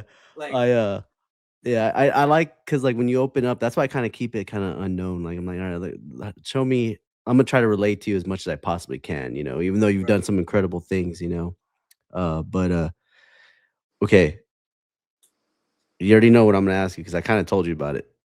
Give me some dad advice, dude. patience. Oh man, patience. That is my number one thing. So I have a 15-year-old and I have an 11-year-old. Okay. I wasn't there the first 5 years of my son's growing up. So me and him have always kind of been at, like, not really the best relationship until after I retired. After I retired, and I decided that my main focus is going to be on the family and becoming a better dad and bonding with my kids, because I never had that, and I feel that it could have made me a better person if I would have had it. Yeah. Patience. I say patience more than anything, because Yeah. man, in SEER school they teach us STPR. Right? Stop, think, respond. Or it's STPLRs.